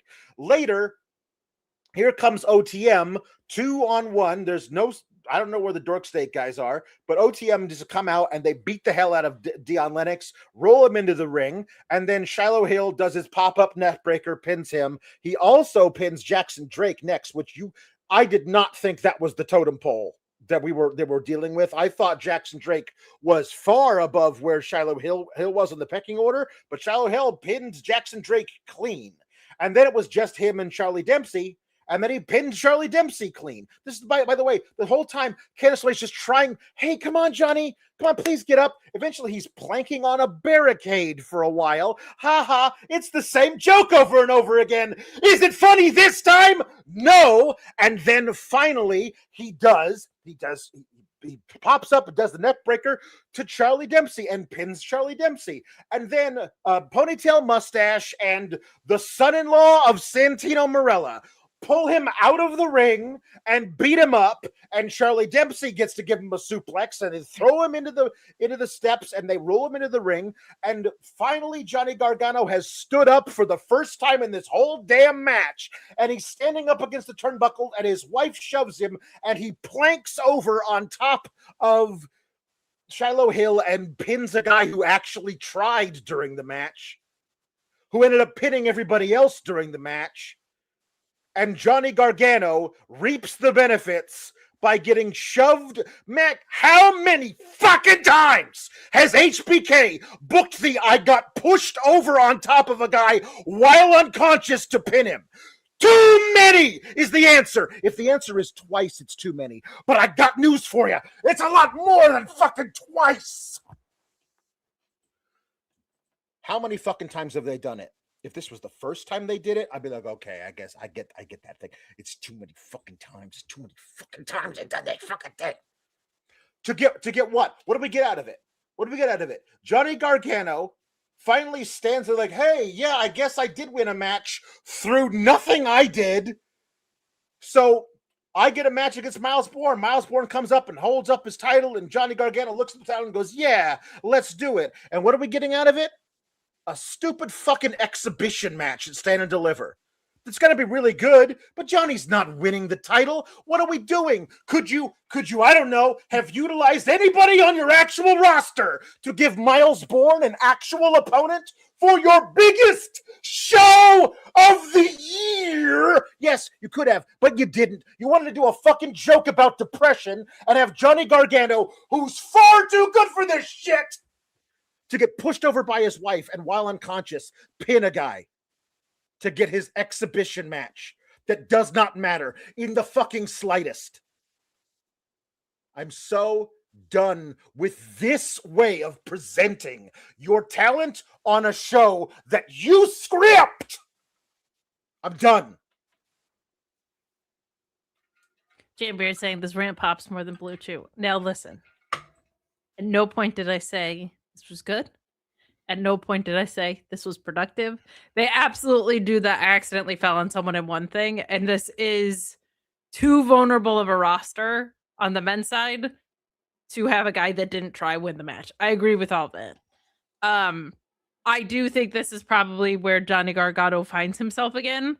I don't hate him and Myles Borne facing each other because the match is going to be very good. It's going to be very good, and Johnny Gargano is so synonymous with the title, and they desperately need something. So I don't hate that aspect of it. I understand your complaints with it, and I should say criticisms because they're not hollow. Complaints are hollow.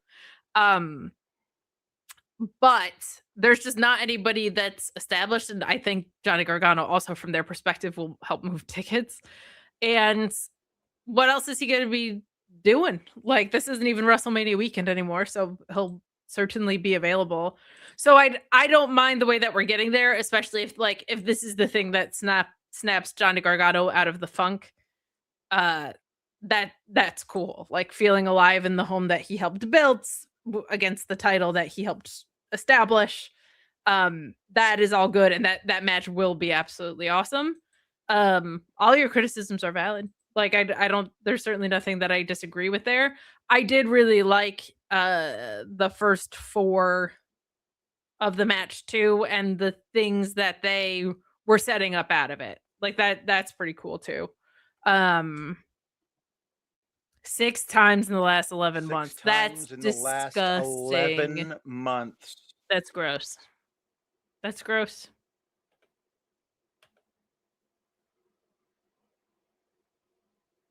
It's too many times. But you know what happens? People. Listen, I know he doesn't want to be on NXT. But one-off. Better than being on main event. I mean, just dark matches. Beating up one half of Fraxium.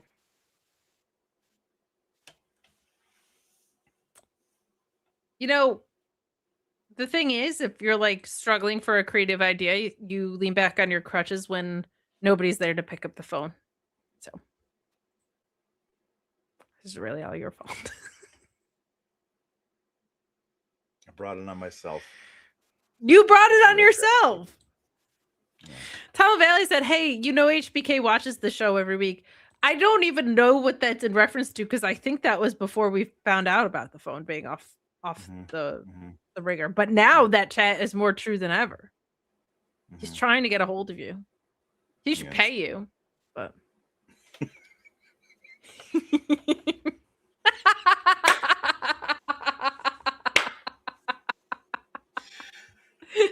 what can I say? It's not the first time I've been compared to Bret Hart, so. Oh God, all the time. Alex screwed Alex.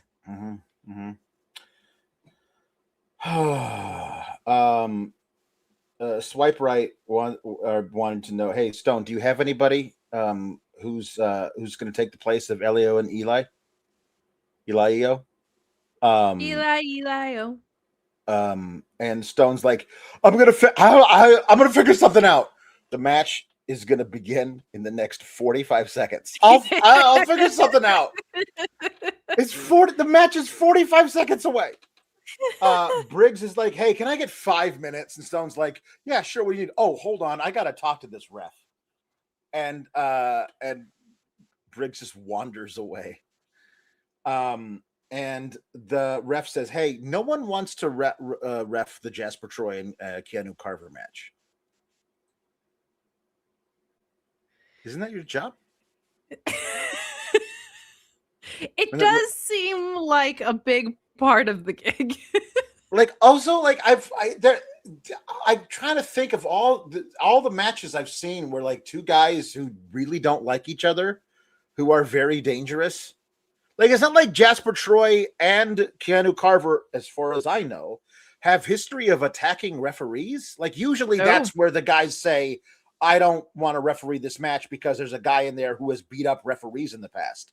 No, that was a Choppa ROH bit. Yeah. They're angry at each other. Just call the match. Stay out of their way.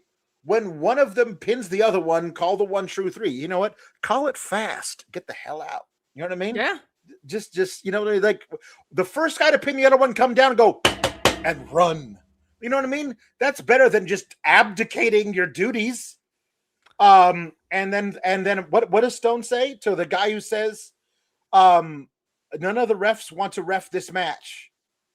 He goes, I guess I'll figure something out. He always is gonna figure something out in some indeterminate time in the future. Just, I really want to see what this guy is up to Wednesday through Monday, because he has shown up to give a presentation and he has no idea what it's about. This guy does no planning. Anyway. So here's the thing. He says, "I'm going to figure something out." And then the ref leaves. And if Briggs had not wandered away, he would be able to talk to Stone right now. Because the ref leaves and Briggs is already gone. But if he had stuck around, just like hung out for a minute, yeah. Just hang out. Just take a couple of steps back and wait for the guy to be available. But anyway, then Jaida Parker shows up and says, "I would like to fight Kelani Jordan." And Robert Stone says, "Okay, how about next week?" And Kelani says, "Yes, that sounds like." Jaida says, "That sounds like a good idea. We will do that." He either has a very clear idea or no idea what he wants to do. Mm-hmm. So the Culling comes to the ring for their match against, we don't know yet, and neither does Robert Stone.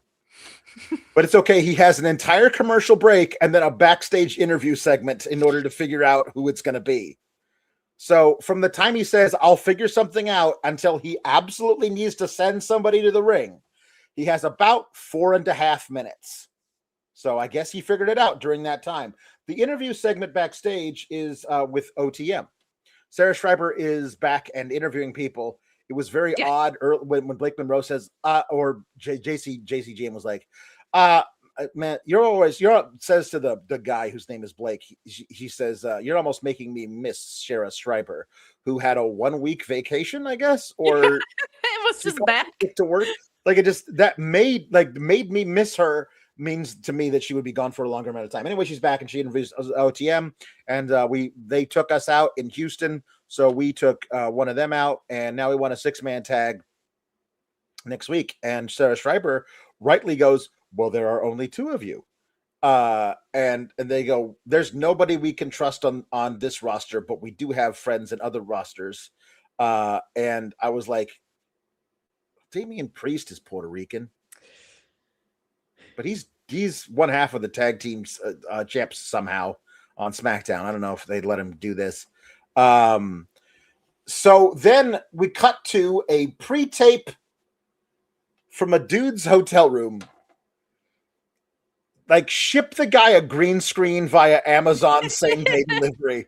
Like, roll in a chair like this, turning around is Santana with the title on his shoulder, and he cuts a promo, and I do not know what he said. I apologize, because I was fixated on the obvious Holiday Inn hotel room door with the little like latchy thing that goes over the obvious thing, and then also like you know how you walk into the hotel and directly to the right is the bathroom? That door is wide open. We can see the wallpaper in the bathroom of the hotel that he is staying in. I don't know, but it was nice of him to film this in his hotel room, wherever he is, and send it in. So it's going to be OTM and He also needs to lock the door. He should. He has an unlocked hatch on the door. There's enough TikToks that I have seen of what to do when you get into a hotel room. You have to check the mirror to make sure they're not spying on you through the mirror. You got to put tape in all these places to make sure there's nobody who's going to come into your room. Anyway, at least just put the latch over. But Santana and OTM next week against the surviving members of Dork State. They did mention tonight that Cutler is out of action, but they didn't say with what or how that happened, because again, he was stymied by a garage door 3 weeks ago, and we haven't seen him since.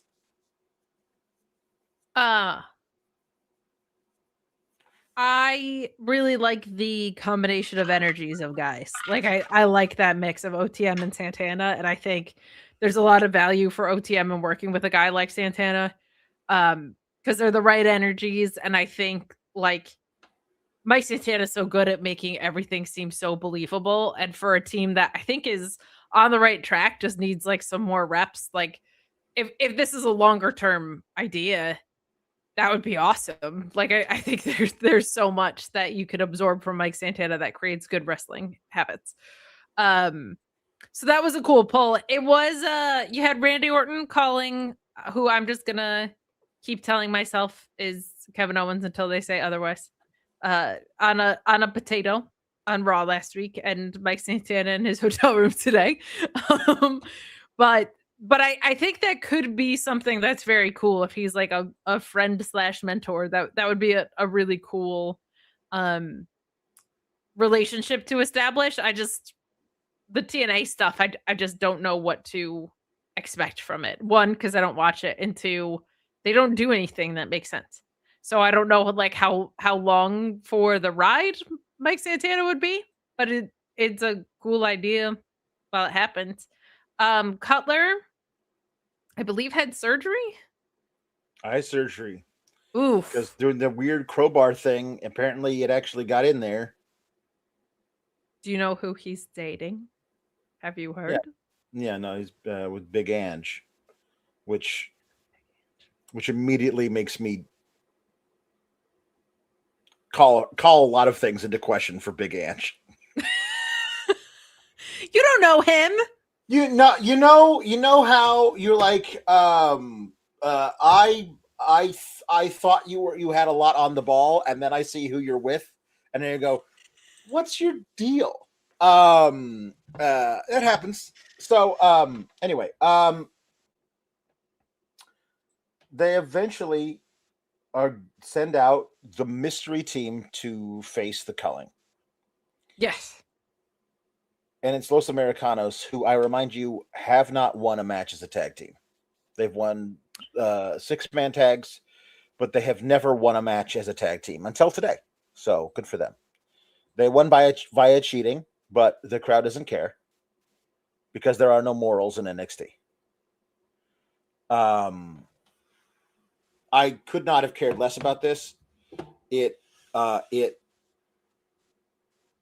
knew immediately they had to find some team that was a babyface team, because Swipe Right is the team that's going on is the champions. So this is a tournament to crown the next people to face them, and Swipe Right doesn't face other heels. So you need to find somebody to face them, and Hank and Tank could have won the other match, but we had to put over Ponytail Mustache.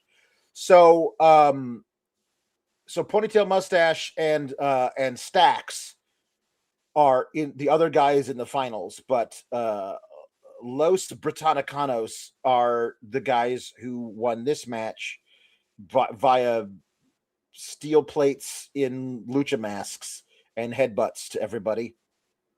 And so they're winning the tournament. They're going to beat Ponytail Mustache and Stax next week, and they are going on to Stand and Deliver to face and like if you told me that we were going to get the return to NXT of Tyler Bate and Pete Dunne, and they were going to win a tournament to become the number one contenders to the NXT tag title match, and that tag title match was against a team who is as good in the ring as Ricky Vapes and the guy with the hair. And I was going to get to watch that match at Stand and Deliver. I would say there's no possible way that I wouldn't enjoy that.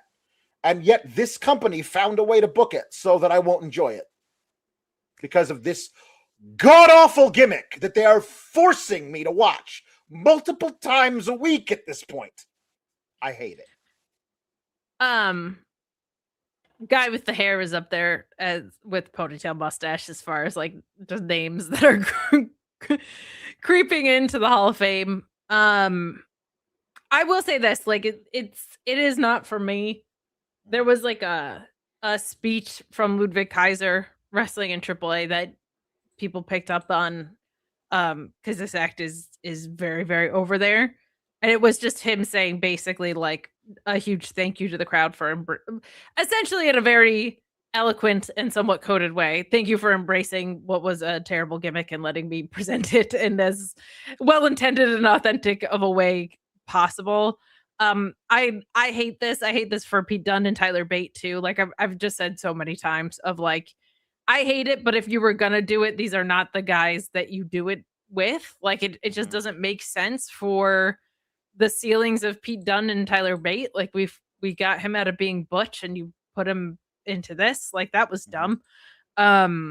So I hate that. In ring, this will be fantastic if this is the direction that the tournament goes, because certainly felt like it was going to be Eli Knight and his +1 that were going to go the whole way. But NXT does weird stuff with tournaments sometimes, so we'll see where it goes.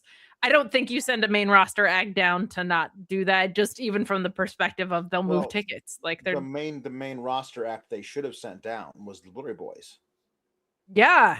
100%. We already saw the Blurry Boys versus Swipe Right. Was Swipe Right's first match on the main roster of any kind, on the NXT incredible. of any kind, and it was amazing, and it made me not hate them because I so wanted to hate them. I so wanted to hate them, but I couldn't. They were too good. And like that match, Ricky Vance and guy with the hair, they can ball. That match at Stand and Deliver, where you know that now the Swipe Right is going to get the victory this time, and now they're 1-1. Like, I mean, I know the answer to this. What are you doing with Fraxium right now? The answer is nothing. Yeah, the answer is nothing. They're losing on main event to the tag team of Matt Cardona and Apollo Crews. That's what you're doing with Fraxium right now. I don't know if they couldn't get on a flight to get to Orlando by now. But like that was the team. The Street Profits would have been an amazing pull. They would have been great. I mean, here's the thing. Fraxium is on TV enough and absolute stone cold losers on SmackDown.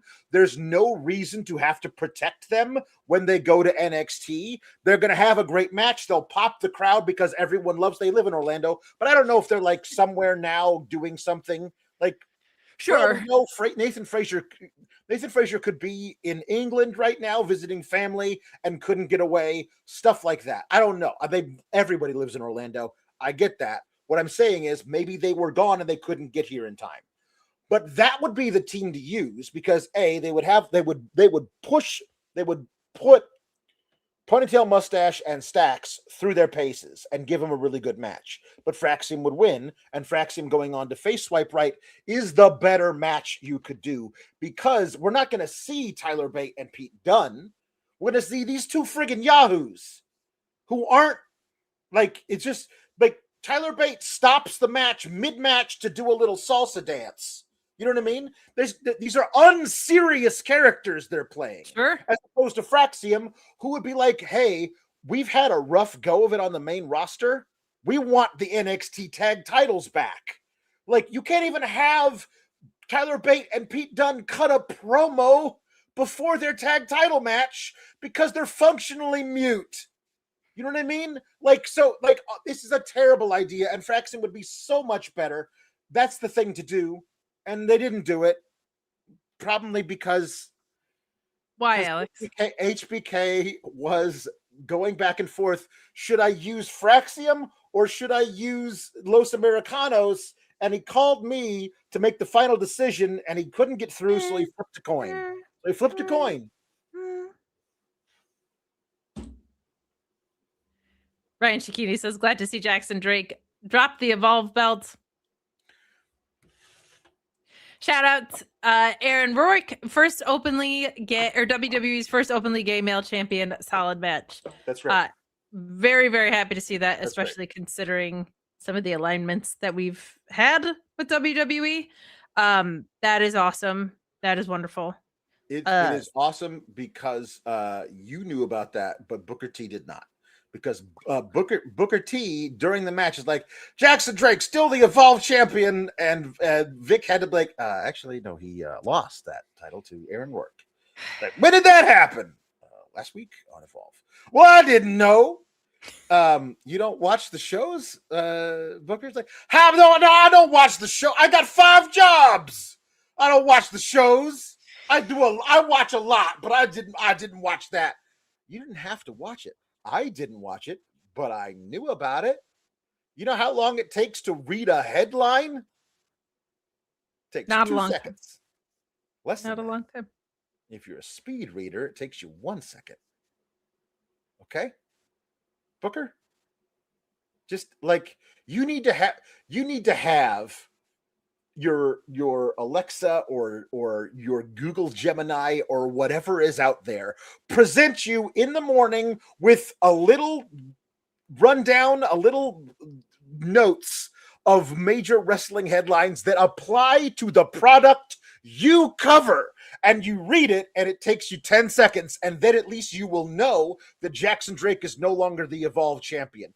How embarrassing must it be for this company to have appreciated a guy who in the intervening week didn't know that a guy he covers lost a title on a show that is run by the same company? It should be incredibly embarrassing for WWE, but it's not. But it's not, because not only are Pete Dunne and Tyler Bate not playing serious characters, this is not a serious company, so I don't care. Well, it's certainly the least serious show. And if there's anything we know about, it's extremely serious shows. But Alex, all this tag tournament talk has me thinking about tournaments in general, and there's March Madness going on, but mostly I think about the floorball tournaments that you were in back in the day. Oh man, those were tough. We used to have to wrestle. You had to do the whole tournament one day. Mm-hmm.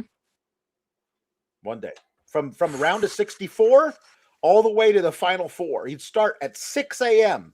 and sometimes we wouldn't get done until after midnight. You know, because that's we had to give we had to give the floor back. You know, of course, yeah, no, of course, yeah. You can't keep that all weekend. That would cost a lot of money. Except for they give you the ceremonial piece of the floor, right? If I remember seeing yeah. I would imagine that would screw up, like there'd be a lot of upsets in a tournament when you're cramming that all into like one day. That's nuts. There are a lot of upsets on there. Yeah. Probably a lot of people winning and losing money over such a thing. Mm-hmm. Yep. And if you want to be one of those winners, I can't urge you guys enough to bet responsibly and only bet what you can when it comes to floorball. People have lost fortunes. But I'm gonna let Sean Rossap tell you more. At MyBookie AG, they say that you can bet on anything, anytime, anywhere. And they mean it. NBA, NHL, NFL, Major League Baseball, UFC, pro wrestling. But that's not it. Motorsports, golf, tennis, darts, cycling, cricket, handball, floorball, rugby, snooker, volleyball, table tennis, cycling. Yeah, you can bet on it at MyBookie AG. They got the best support system in the business. We only want you to bet what you can, and please bet responsibly. But go take advantage of being able to bet on anything, anytime, anywhere. They got live esports, they got racing, they got everything at MyBookie AG. And right now, get a $50 bonus when you deposit $100 or a $100 bonus when you deposit $200. You can bet with Bitcoin and play their great casino games as well. MyBookie AG. MyBookie AG. What was your bookie's name again last night? Aaron Glenn or something? Arthur Grant. Arthur Grant. Yeah. Grant. Nah, Your my bookie bookie. My bookie, AG. Yeah. I just call him AG for short. He's the one that told you about MyBookie AG. Yeah, my bookie AG. He told me about MyBookie AG. I love that for you. Yeah. I like the synergy. That's nice.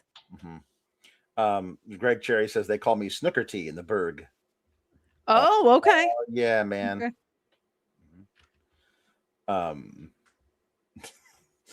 So we got Keanu Carver is with Stone, and Stone's like, no, nobody wants to ref your match next week with Jasper Troy. I don't know what to do. And Keanu Carver's like, I don't need a ref to beat his ass. And I was like, yeah, just make it a non-sanctioned street fight. Sure. Do it in the alley behind MSG. You know, it can be fun. And then Josh Briggs walks up, and Josh Briggs says, I'll be the referee. If that's the only way I can get in Madison Square Garden, I'll be the referee.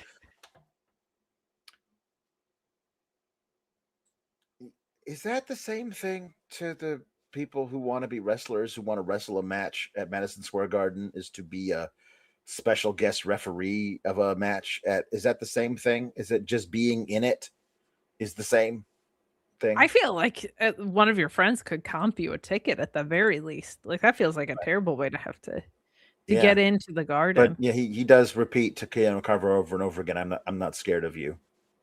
So in a way that makes you feel like perhaps he's scared of him. Well, like in a way that makes me feel like it makes me feel like Keanu Carver is going to do a lot of things to Josh Briggs to make him scared of him. Correct. Yes, I think that is almost a certainty. Hey, if you had a guest referee on your HBK bingo card, if you had like free space, guy falls on another guy to win a match, you are closing in on bingo, my friends. Spidey Boy says, random thought, Robert Stone as a GM is what you get when you combine Brad Maddox with Courage the Cowardly Dog. That's not incorrect. Yeah. It's not incorrect.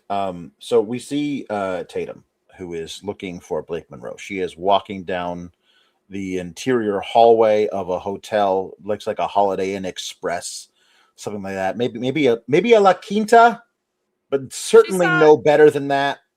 She was just hanging out with Mike Santana. Yeah. Waved high. Yeah. They went to the refreshments bar together. They both got a tea on the house. She is walking down the hallway. She is looking at all the room numbers, and she is trying to find the room number that she knows Blake Monroe is in. I want to be very clear about this. Nobody who was writing any of this has any clue what the thing is that Shiloh Hill did to give Tatum Paxley the location. He found her GPS coordinates. He can tell her that she is in this La Quinta, but he cannot tell her what room she is in. That is not how this technology works. Not unless, like, he would have had to have had Blake Monroe's iPad and done, like, the find the phone thing. Yeah. Several thousand times. This was not great. Shiloh gives her a thing, and he I have matched the GPS coordinates I found to this address. The address is a La Quinta. you're going to have to go up to the front desk and ask what room number Blake Monroe is in. And if they are doing their jobs correctly, they will not tell you that. So I don't know how she knows what room number to look at. You know what I mean? Now, there's one very easy way to fix this. Yeah. If Tatum Paxley perhaps brought her chainsaw and threatened the front desk. That's possible too. Now we're talking. Yeah. Mm-hmm. It is very funny when they try technology things on shows and they don't work. Blake Monroe is filming a vignette in her hotel pool. Not pool, hotel bathtub. Vignette. Yeah. It's like, oh gosh, I missed bathing without you, she says to her North American title. And there's a knock at the door, and she says, my room service. And she gets out of the thing and she puts on her robe and she goes to the door and she opens it up, but it's just the chain on the door. It's not the same hotel. This is how we know that Mike Santana was staying in, because he had the little solid latch, and this one has like the chain. And Tatum reaches in and grabs her by the hair and says, "You've got something that belongs to me, but next week at Madison Square Garden, there won't be this door between us, and I'll be able to take it back from you." And then she just leaves. After all, I need to find out where Blake is. This is a woman who owns a chainsaw. Did she take her title with her? No, she left it with Blake. "I'll get it back from you next week," she said. Okay, that part's ridiculous because she's the champion. She should have gone to the hotel to get her title and left with her title. That part I missed. That's extremely silly and bad. And she could have just found her via the fog. It's mysterious enough. We could have believed that the fog had powers of super detection. The fog, you could have been like... I like this from Jambeard saying maybe his geolocation thing also showed how high up and what the angle of her view was to show what room it could be. That needs to be explained to us on television. I kind of like the idea of like, okay, so we can see from the angle that she took her selfie out the window. She's probably 30 feet off the ground, which means she'd be on the 3rd floor. Her room is we see from the sun, from the time she posted it, we see from the angle of the sun that her room faces south. So it's probably somewhere around here. But I don't know what room number that is. You're going to have to do a little sleuthing. Perhaps that was something that he wrote down on the piece of paper he gave to her, but it was a very small piece of paper. I don't know. You have to have very, very small handwriting to write all that down. It would have been neat if someone just knew where Blake Monroe was and told her. Mm-hmm. Yeah. Like, hey, I need to talk to Blake before our match next week. Do you know of whatever? No. Yeah. Do you know for $50? Yeah. Okay. That's it. Hey, Sex YY is gonna be back. We got Sex. Your Sex favorite. YY. My favorite, Sex YY is going to be back. It's her hometown of St. Louis, so Sex YY is gonna be back for Stand and Deliver. She's so back. I am only happy because I think one of Jeremy's most successful headlines was Sexy Red pops ass on NXT. And so I'm glad that Jeremy will get to write successful headlines once again. Because if dollars to donuts, I bet she pops ass again. My bookie should put that information up. Yeah, that's a... Where does the phrase dollars to donuts come from? Do we know? Like the... Didn't we? I think we looked it up. Didn't we look it up? I feel like we on did. This particular show. Because you use that phrase more than most people use that phrase. I use that phrase like I'm in my 70s. I don't know. Where does the phrase... I'd put dollars to donuts. Back in my day, donuts cost a nickel, so I don't know what the... what a honestly, boring... It originated when a dollar was highly valuable compared to a cheap donut, implying 20-1 or 10-1 odds. Right. Yeah, so you would... I'd put dollars to donuts, meaning... You would buy a dozen donuts for $1. So you wouldn't like that would be crazy odds. That's just like for a phrase I overuse that Mhm. has the least fun Mm-hmm. etymology. Mm-hmm.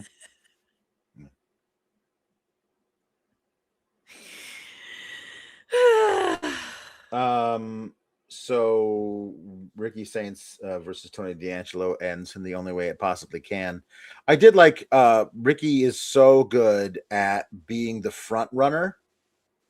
Yes. And in a match like this where he gains control and he preens and he poses and he talks crap, but as soon as he's up in the air about to get suplexed, he's mugging for the camera and doing all kinds of fun vocal stuff. He is so damn good at all of this. And Tony was actually doing some babyface stuff, fighting from underneath. I like it. I love his Hulk out thing that he does. He does look like if Kenny G became a lumberjack, and it is, you know what I mean? If Kenny G never picked up a saxophone, and went into lumberjackery, I just love that the two things that I've heard on this are he kind of reminds me of Bruiser Brody, and then also he looks like if Kenny G went into lumberjackery. Those are the two prevailing things that I've heard. I mean, it's true though. So, anyway, eventually he, Ethan Page gets up on the apron and he gets popped in the mouth by Tony D. So, he runs in and hits a big chop block on Tony D. He's Kenny D'Angelo. I love our group of people. Of all the weeks, we should have clearly done jazz puns for several reasons, including Kenny D'Angelo. But I don't know how Myles Davis Borne. I don't know how many. It could have been educational. People could have learned a thing or two. People could have looked up a lot. Googling famous jazz musicians. Learn your Stan Kenton. All right? Learn some things. Bleeding Gums, Buddy Murphy. So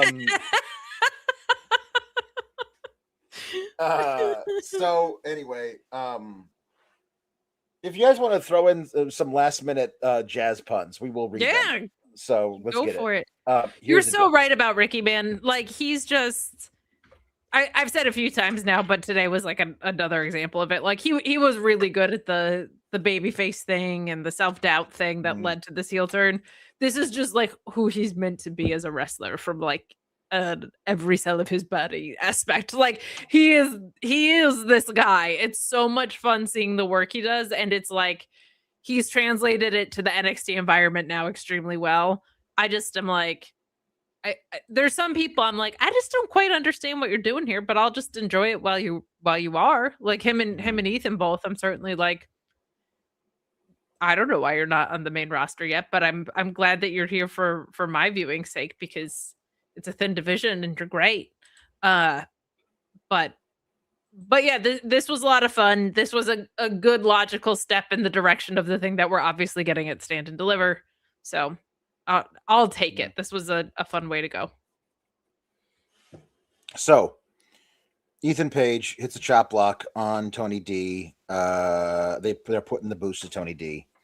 They're gonna do a double, like an assisted pile driver to Tony D. Who does Joe Hendry want to get his hands on the most to beat up, to get revenge on? Tony D. Richard Saints. These two yahoos. Oh, no, I'm sorry. These two yahoos are gonna do it for you. Yeah. Why are you stopping them from beating up a guy who you want to get beat up? Like, it has to be done by you? Because that's the only thing. Like that. Also, anyway, why is the baby face interfering with the results of an honest contest? Is like my even more pulled back view of that. No, like he's not interfering. He waited until after Ethan Page caused the DQ, so he comes out afterwards to do that. But anyway, He dispenses with Saints and Paige pretty quickly, and then he turns around to see Tony D. Tony D's just standing there, and then Joe Hendry tries to pick up Tony D in the same way Tony D picks up people, and does not look nearly as strong as Tony. Tony D's been lifting. Yeah, he's like he very strong. He is a very strong dude, but even stronger than he was a year ago. I was gonna say he was strong to begin with, and now he's like he's got some lats on him. He's been doing a lot of these pull downs, a lot of those, doing a lot of those pull downs. A lot of this. There's been a lot of this. So anyway, he ends up does the big slam to Tony D, who like just kind of backs up into the bottom of a corner and just sits there. And Joe Hendry has been told just stand kind of near where Tony D is, so we can see you and Tony D in the far background of the shot of having Ricky and Ethan Page both grab the title belt, your title belt, Joe. It's your title belt. And they're both grabbing it, and they're both looking at it and looking at each other and looking at it and looking at each other. And they've forgotten entirely about you, who is the guy who actually that title belongs to. Whatever you do, Joe, don't walk 10 steps and then take your title back from them like a human being would. Just stand there in the background of this shot. Sure. And well, the thing I like about this the most is Tony looking at them, pulling, doing a little tug of war with the belt, and then looks up at Joe, not doing anything, and then looks back at them and smiles. Like, if this guy's too much of a wuss to go and take his title back from them, I got this thing in the bag. Like, it's funny because Joe Hendry's supposed to be like, his whole thing is charisma. Like, he's a wet paper bag compared to these. And they've just guys. Like, honestly, like, so zapped. Yeah. Which is a shame because like if they were letting him go at full speed of what Joe Hendry can do, it's very different than what either of the other three are doing. Like, it wouldn't there's no redundancy in these four. It's very sad that I couldn't remember who caused the disqualification. Like, of course it was Ethan Page, but considering SmackDown ended in a DQ and Raw ended in a DQ, maybe I'm just a little DQ fatigued on this. But it was a DQ that makes sense and it advances a lot. So I can appreciate it was done with intentionality, unlike a lot of them. Joe Hendry just, unfortunately, like, with the way he's presented, I was saying for a while, he doesn't feel like a champion. Like, he doesn't feel like a guy that would carry the championship. And now he just doesn't feel like the most important person on the show by, like, no. I would say he feels like the fourth most important guy in his own feud. And that sucks. Like, I don't want that for him. It's just the way he's presented is like in trying to make him a more serious champion, they were fun suckers. They took a vacuum and they sucked out any of the fun instead of like reining it in or reshaping it. Right. Tony D is just a tremendous in-ring storyteller. Like, he really, he's one of the guys from, I don't even want to say bell to bell, from curtain to curtain. Like, the second he steps out there to the second he goes to the back, like, all his facial expressions and all the nuances, and it's really something else. And boy, is he a strong dude. And Ricky's not short, but he's not the biggest dude, and so everything looks really impactful. I've always liked watching him in the ring, but there's just like a little extra snap with all this. Yeah. With all the lat pull downs he's done. It's showing up. It's showing up in a big way. So the final scene is Sarah Schreiber interviewing Robert Stone in his office. And it says, what's the main event for Stand and Deliver? Oh, okay. After some thought, and the events that we just watched transpire, it's going to be Joe Hendry versus Ethan Page versus Ricky Saints versus Tony D'Angelo in a fatal 4-way at Stand and Deliver. And next week, Madison Square Garden, and have all 4 men sign the contract for that match. So, and Sarah Schreiber says, "Wow, that's going to be quite an evening." Yeah, I mean, it really is. He's just so flabbergasted by the things that he has booked himself. He's so flabbergasted by his own self is genuinely very, very funny. Yeah, he has that on lock, but not what's happening in 20 minutes. Like today, he found a tag team on 4 minutes notice, and also planned the main event for several weeks from now. Or I guess it's only a couple weeks from now, isn't it? Yeah, yeah, end of March. All right, we have some puns. We have three different pun topics. Louisville says odor Femi. Stinky puns. Grig Cherry says potent punnables. Rafael Garcia says big poo-pourri Langston. And Polundra, that's Pollen. That's one for you, one for me. Pollen. Polundra Blaze. We love that. This one's for me. Spring. Rainbow Dallas. Very nice. Greg Cherry says Kendal Fragrance. Paul Aroma. Gut Stench Suplex. Very good. Legion of Perfume. CM Skunk. Boy, did he ever stink last night. Wet Dog Jesse James. The Wet Dog. And the spring puns from Greg Cherry are Daylight Savings Tiffy Time. Very good. Tegan Equinox. Madison Square Gardening. Beautiful. Picnic Nemeth. And one more odorous pun. Effervescent. Oh. Lovians. Love you, Greg. Thank you. Spidey Boy says, Happy Tuesday, SDS fam. New Carsmello Haze, Pine Soul Ruca, a Roman Reigns with his Superman Pungent, and the Nightmare Olfactory. I like that one a lot. Very good. That one's great. Olfactory is very good. Let's see here. More puns. We'll get these later. Jambeard saying that I think the reason Gargano and the Americanos were sent to NXT was because Triple H saw they weren't beating AEW in the ratings anymore. Maybe, or it could be because they are very low on male talent that they've actually booked as something. They, I think, want to, they have tickets to move for the show in St. Louis, realistically, and they're better known names. Yeah. Tom LaValle says Sky Bloom in a first Bud match. I like that. A first Bud match. That's cute. That's actually very sweet. Tom LaValle says Techno's Team 2000. Very good. CMPUNK. That was the case last night. PU.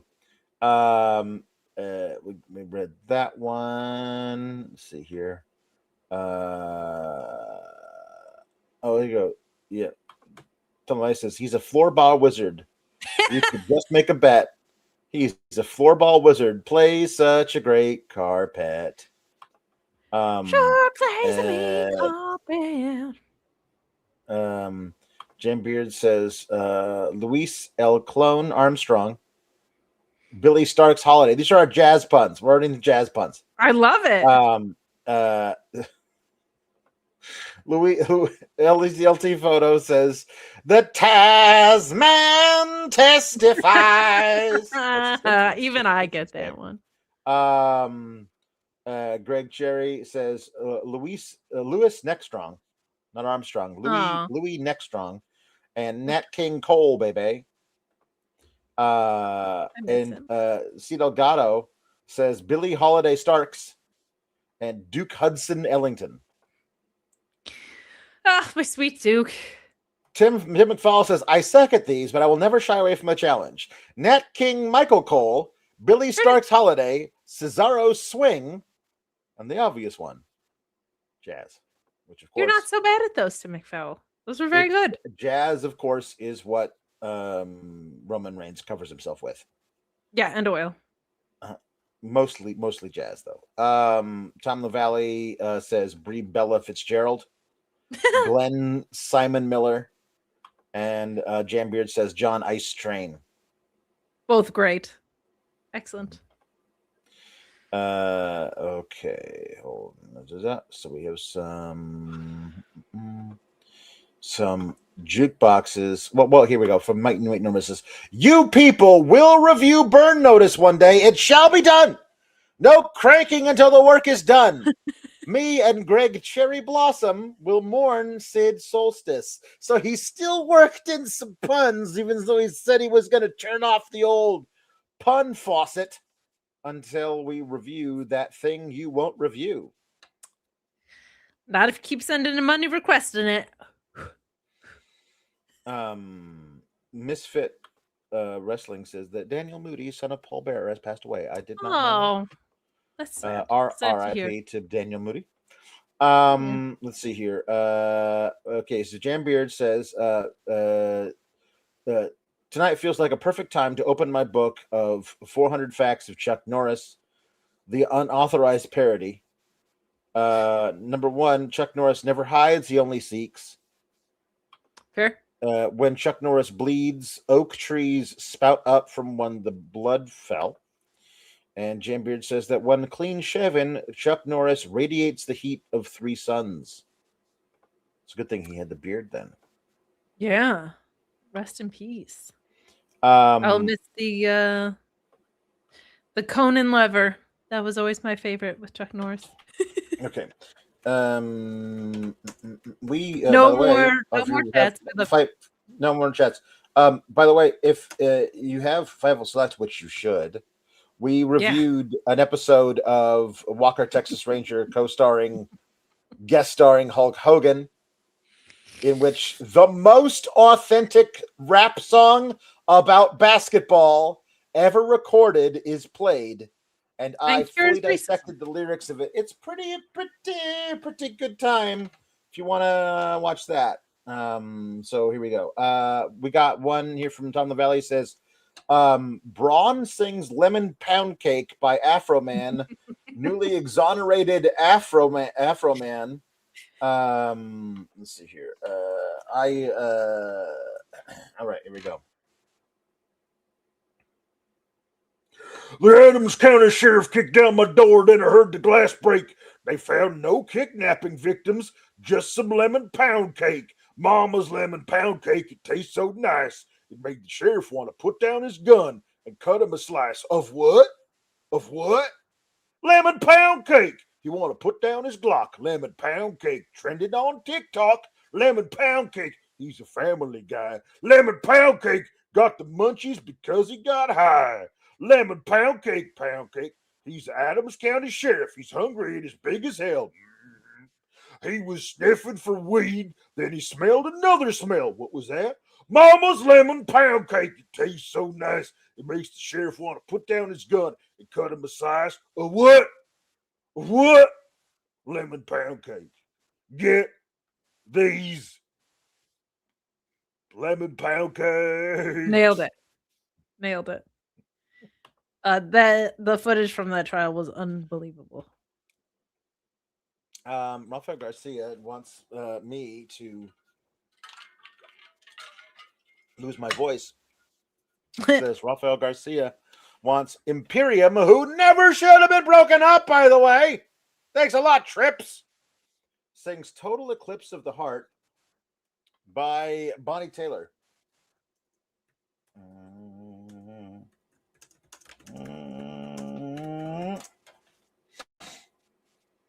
Okay, here we go. Okay. Every now and then I get a little bit lonely and it's never coming round. Turn around. Every now and then I get a little bit tired of listening to the sound of my tears. Turn around. Every now and then I get a little bit nervous that the best of both the years that we're gonna buy turn around. Every now and then I get a little bit terrified today. I see the look in your eyes. Turn around. Every now and then I get a little bit restless. I dream of something wild. Turn around. Every now and then I get a little bit helpless and you're lying like a child in my arms. Yeah. Every now and then I fall apart. Every now and then I fall apart. Turn around. Bright eyes. Okay. Done of that. Just if that happens without context, like if you're one of the people that doesn't really watch the show, like just 11 out of 10. No notes. That was beautiful. Thank you. Appreciate it. It's me, baby. Here we go. Jambia wants Dusty, that's me, to sing Ski Bop Bop Bada Bop by Scatman. Ski Bada Bada Bop. I'm gonna go to try and look up the lyrics here. Scatman Ski Baba Bada Bop lyrics. There we go. Here we go. Okay, here we go. There were not a lot of here we go. I'm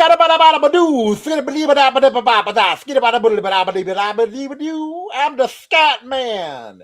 Skinny bitty bit, you're the bump. You're the bump. You're the bump. You're the bump. I'm a Scat Man. Ski ba ba ba da bump. Yabba bada bump. Seventy ba ba ba da bump. Yabba do ba da ba ba ba ba ba beep ba ba ba da bump. Beep ba ba ba ba ba ba beep ba ba ba beep ba ski ba boop ba do bow. Everybody stutters one way or the other, so check out my message to you. As a matter of fact, I don't let nothing hold you back. If the Scat Man can do it, so can you, baby.